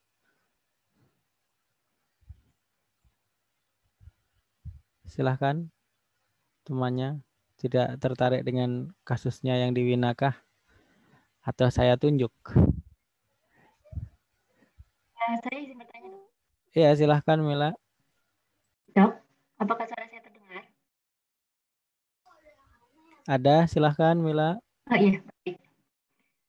Saya ingin bertanya kepada Coach Wina. Tadi kan di kasus yang dijelaskan Wina itu disebutkan bahwa tindak pengobatan itu dilakukan dengan cara pembedahan ya. Apakah kiranya ada metode lain yang bersifat non-invasif dan dapat digunakan sebagai alternatif pengobatannya gitu, Win. Jadi tidak perlu dilakukan pembedahan. Mungkin bisa diulang, sepertinya Wina dan yang lain juga kesulitan untuk menangkap apa yang disampaikan Mila. Coba Mila sekali lagi atau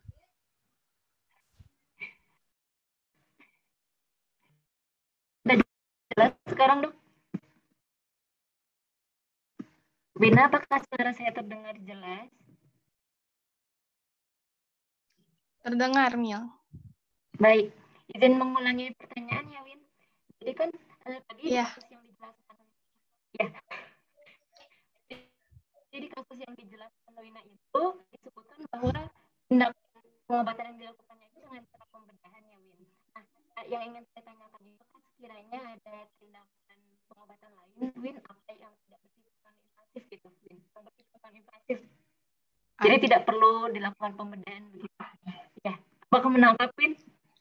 Iya, menangkap. Sepertinya berarti tadi kan pada kasus yang saya paparkan itu dilakukan pembedahan. Untuk treatmentnya, apakah ada treatment lain yang non-invasif seperti itu kan ya? Ya. Ya, jadi izin menjawab, sepengetahuan saya untuk penanganan tumor pada hewan itu umumnya didahului dengan pembedahan. Untuk treatmentnya sendiri sebenarnya bergantung kepada tingkat keparahannya. Seperti yang tadi kan dia sudah menyebabkan obstruksi, sehingga penanganan yang cepat itu sangat diperlukan, sehingga pembedahan ini dipilih menjadi teknik penanganannya. Namun juga bisa dengan kemoterapi atau penyinaran, tetapi memang terlebih dahulu biasanya pada hewan dilakukan pembedahan baru dilakukan kemoterapi atau penyinaran. Namun pemberian kemoterapi ini umumnya tidak terlalu banyak membantu, terutama apabila sudah pada tahap lanjut, karena obat-obat ini pun mempunyai pengaruh yang cukup berat pada beberapa organ tubuh pasien. Hal ini karena toksisitas obat-obat anti tumor umumnya ini sangat tinggi, hingga selang antara dosis efektif dan dosis toksiknya ini relatif sempit, seperti itu. Apakah bisa diterima jawabannya? Bisa, Wina. Terima kasih banyak. Ya, terima kasih. Oke, baik. Terima kasih, Wina. Berikutnya kita lanjutkan pertanyaan untuk Ayola. Silahkan. Satu pertanyaan untuk Ayola. Izin bertanya, Dok, untuk Saudari Ayola. Silahkan. Kepada Ayola mau bertanya, tadi itu kan kasusnya tuh pengen gitu, kenapa kalau tumor itu bisa infeksius gitu, maksudnya bisa menular gitu, padahal saya ketahui itu kalau tumor itu tidak infeksius gitu. Terima kasih.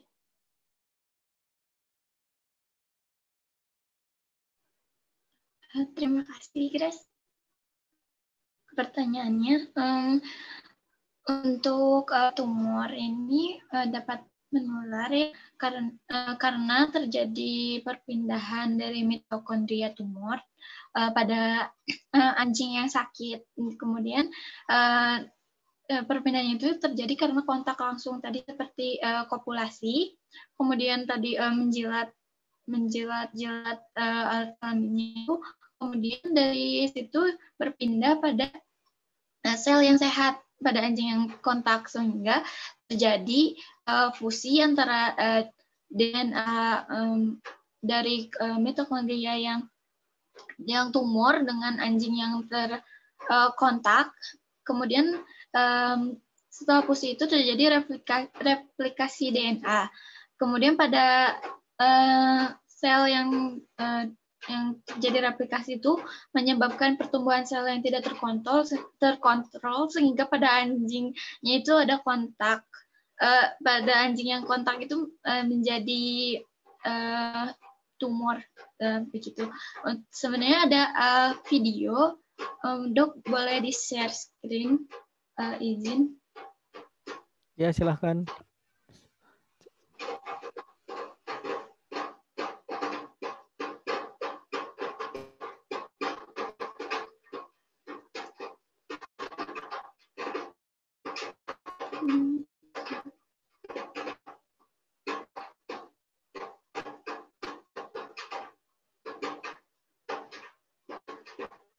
Apakah terlihat?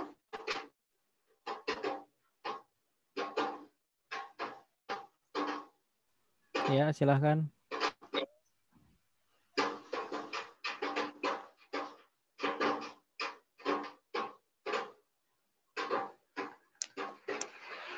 Ya, jadi dari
difusi dari mitokondria DNA-nya.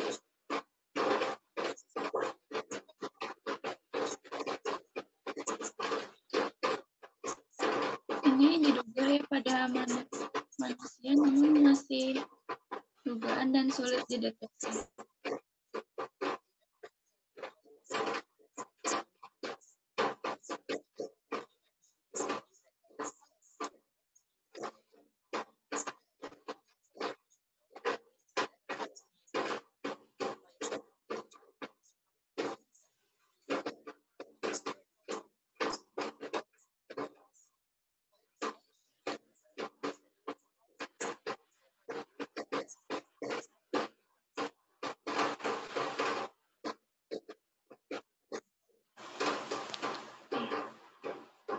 Selesai. Oke, jadi bagaimana Yola dari ilustrasi yang tadi? Singkatnya. Ya, jadi dari tumor itu, dari anjing yang terkena tumor itu menularkan melalui kontak.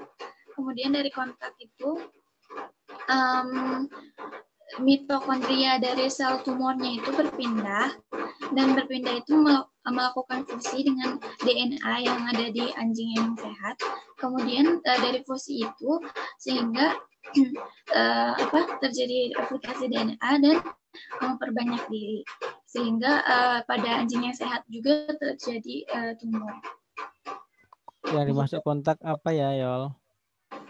Berjabat tangan atau ngobrol? Untuk kontaknya itu untuk yang genital, untuk yang tipe genital itu dikontaknya melalui kopulasi saat kopulasi, kemudian sedangkan untuk yang ekstra genital itu yang di luar itu karena kebiasaan anjing, misalnya anjing yang sehat menjelati alat kelamin dari anjing yang terkena tumor seperti itu. Oke, baik. Kita lanjutkan pertanyaan selanjutnya untuk siapa nih sekarang? Untuk di bagian vulva ya, untuk Mila ya, silahkan. Dok, saya izin bertanya. Ya, Win, silahkan. Mila, saya izin bertanya. Tadi kan Mila menjelaskan terkait vulvovaginitis. Pada penyakit vulvovaginitis itu prognosanya bagaimana dan apakah mungkin untuk terjadinya residiva infeksi berulang? Seperti itu. Terima kasih.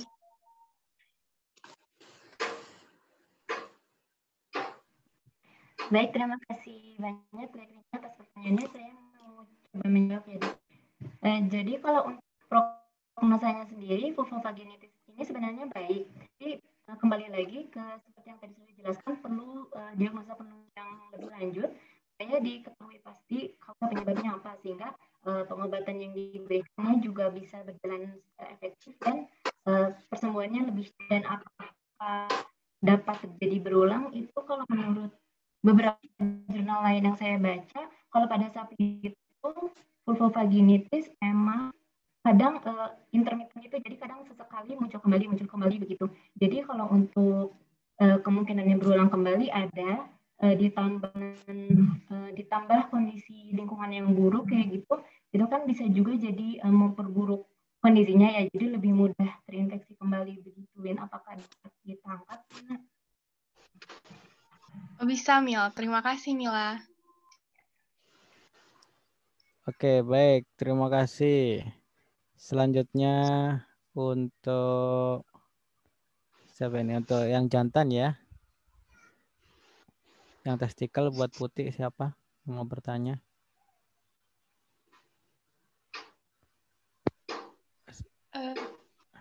Saya Vera. izin bertanya. Ya, silakan Fer.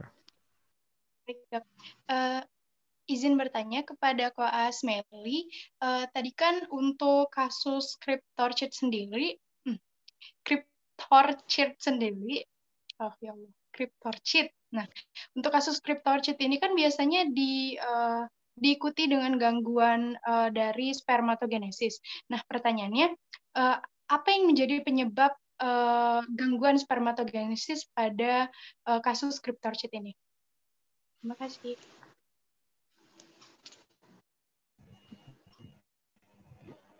Izin menjawab. Jadi berdasarkan jurnal yang saya baca, untuk cryptorchid ini, kalau untuk yang sel Leydig itu tidak terpengaruh, jadi libidonya itu masih tetap normal. Sedangkan untuk spermatogenesis ada pengaruhnya dengan suhu. Jadi kan kalau di skrotum itu ada namanya musculus cremaster ya.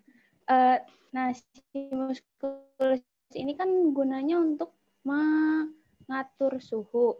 Nah, kalau misalnya suhunya dingin, si musculus ini akan menarik testis mendekati tubuh. Nah, kalau misalnya pada kasus cryptorchid ini, testisnya itu masih ada di dalam tubuh kan. Karena testis yang masih ada di dalam tubuh, sehingga terjadi gangguan spermatogenesis akibat suhunya yang panas seperti itu. Apakah sudah terjawab, Vera? Sudah, baik, terima kasih. Baik, terima kasih. Kita lanjutkan untuk epidemis. Pertanyaan buat Noval, silahkan.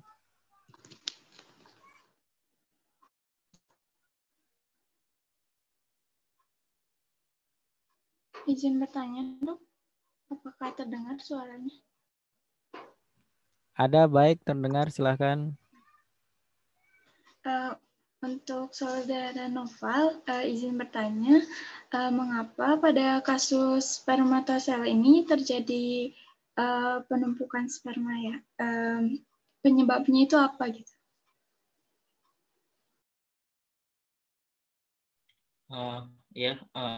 Apakah suara saya terdengar, Pak Sayil? Terdengar. Oh ya. Jadi kalau tadi kan spermanya bisa menumpuk gitu ya.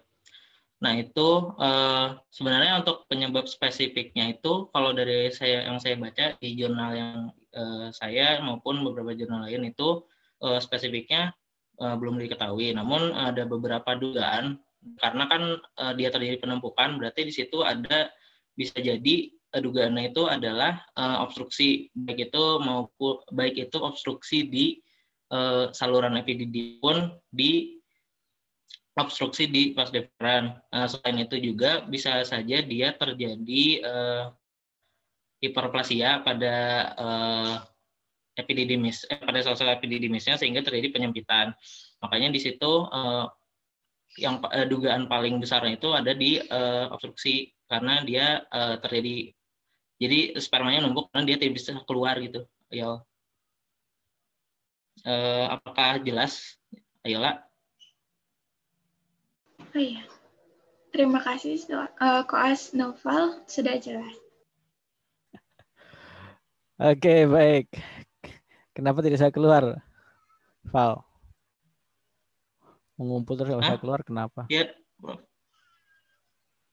karena bisa jadi ada obstruksi, Dok. Gimana maksudnya ceritanya? Mengumpul nggak bisa keluar? Iya, dia kan terjadi obstruksi misalnya dugaannya apabila terjadi obstruksi atau misalnya tadi ada hiperplasia di sel dari epididymisnya, maka jadi dia tuh kan menyempit, terus habis itu dia kan untuk testis itu dia terus-terusan memproduksi sperma ya, Dok. Nah, karena dia produksi terus-terusan, dia kan akan mengalir dan untuk pematangan kan di epididymis. Nah, dia karena dia tidak bisa keluar karena adanya penyumbatan itu atau maka dia kan karena produksi terus-menerus, jadi dia terus menumpuk di situ hingga akhirnya terakumulasi dan terjadilah spermatosil ini, Dok. Oke, baik. Terima kasih. Kita lanjutkan untuk prostat. Silakan pertanyaan untuk Vera, silakan. Siapa yang bertanya? Yang belum bertanya, siapa ini tadi? Kenapa tidak menyimak? Oh, silakan. Ya. Ini Vera ya? Oh iya. Untuk Vera, saudara Vera, izin bertanya. Jadi kan tadi kasusnya supuratif prostatitis. Nah itu kan tadi pengobatannya lebih banyak di penggunaan obat-obatan. Apakah tidak ada alternatif lain gitu, seperti misalnya tindakan pembedahan atau yang lainnya? Begitu. Baik, terima kasih. Izin menjawab. Diralat ya, Saudari Vera. Terima kasih. Oke. Jadi selain tadi dengan jadi untuk selain terapi dari obat-obatan sendiri, sebenarnya meskipun di jurnal ini tidak disebutkan untuk terapi lainnya, tapi saya mencoba mengkayakan diri begitu kan. Jadi dari jurnal yang saya baca, beberapa pengobatan yang sifatnya invasif atau melalui pembedahan itu dapat dilakukan. Misalnya dengan melakukan prostektomi total ataupun sebagian. Nah, biasanya untuk terapi bedah dengan pengangkatan dari prostat ini, salah satu syaratnya itu yang penting hewannya itu dalam kondisi yang normal atau yang setidaknya sudah diperbaiki kondisinya. Nah, pada kasus yang ini tadi salah satu gejala yang terlihat yang sudah sistemik itu tadi ada uremia begitu kan, sehingga indikasi lainnya adalah dia mengalami kegagalan ginjal, sehingga akan sangat beresiko apabila kita melakukan tindakan bedah. Nah, kemudian untuk terapi lainnya kita bisa melakukan percutaneous aspirasi. Nah, percutaneous aspirasi ini bisa langsung mengambil jadi cairan dari prostatnya dengan menggunakan aspirasi. Nah, tapi ini juga sangat rentan terjadinya peritonitis apabila cairan dari pusnya itu justru malah keluar ke dalam rongga abdomen. Mungkin seperti itu. Apakah bisa diterima? Oh iya, Vera, tadi agak sempat. Berarti tergantung tingkat keparahan serta indikasinya ya, Vera, untuk apabila dilakukan alternatif pembedahan tadi itu ya. Ya, benar. Tergantung pada kondisi hewannya juga. Oke, terima kasih Saudari Vera. Saya tidak terbayang tadi aspirasi apa cairannya itu bagaimana ya? Izin menjelaskan, Dok. Jadi untuk aspirasinya sendiri itu dia melewati ini, Dok, dari dinding abdomen begitu, Dok. Nah, dia di aspirasinya langsung ke kelenjar prostat, tapi dalam hal ini dia membutuhkan alat bantu lain seperti USG, Dok. Kalau dari yang saya baca begitu, Dok. Oke, bolehlah. Baca lagi nanti detailnya. Baik, yang terakhir nih. Ya, untuk yang berpodium silahkan satu pertanyaan untuk Ayu. Sebelum kita tutup. Silahkan. Dok, izin bertanya. Ya, Put. Sebelumnya kan dijelaskan untuk terapi itu ada yang pengobat. Untuk terapi tersebut, kapan dilakukan pengobatan dan kapan dilakukan pembedahan pada kasus parapimosis itu? Saya segitu. Baik, terima kasih Saudara Koasmeli atas pertanyaannya. Saya izin menjawab. Dari pemahaman saya dari jurnalnya disebutkan bahwa pemberian terapi dengan pengobatan ataupun dengan surgical itu berdasarkan pada seberapa jauh gejala klinis, seberapa parah gejala klinis yang ditunjukkan dan seberapa lama kondisi tersebut sudah berlangsung. Jadi dari kasus tersebut, yang pertama itu kasus yang utamanya itu dia diberikan terapi pengobatan karena memang yang dari yang saya lihat saya bandingkan dengan gejala yang kedua jurnal lainnya itu gejala yang ditimbulkan hanya edema, kemudian tidak terlalu parah. Edema itu kan wajar di parapimosis ya. Kalau di kedua jurnal lainnya itu ditunjukkan bahwa ada yang sampai si cairan urinnya itu jadi dia tuh ngendep gitu di belakang si orifisiumnya. Jadi di saat terapinya dengan surgical juga si cairan urinnya harus dikeluarkan dulu baru dia dilakukan penjahitan. Kemudian yang satunya lagi itu di penisnya sendiri udah sampai sangat-sangat parah gitu, disebutkan dalam jurnalnya sangat parah sehingga langsung dilakukan penjahitan gitu. Itu mungkin, Mel. Boleh bertanya lagi, tapi kalau misalnya untuk dari kedua terapi itu, menurut Ayu yang lebih efektif yang mana? Pembedahankah atau pengobatan? Sebenarnya dari saya pahami dari ketiga jurnal itu disebutkan juga bahwa sebenarnya tuh bisa dilakukan dulu terapi dengan pengobatan obat-obatan itu, baru jika ada kejadian pengulangan dari parapimosis itu setelah diobati dengan pemberian obat-obatan, maka baru diberikan terapi bedah, dilakukan pembedahan dengan penjahitan tobacco itu. Tapi kalau menurut saya sendiri, kalau dari keefektifan itu mungkin treatment bedah akan jauh lebih efektif gitu, karena benar-benar dia dipastikan memastikan bahwa si orifisiumnya itu benar-benar dijahit sehingga tidak terjadi apa ya?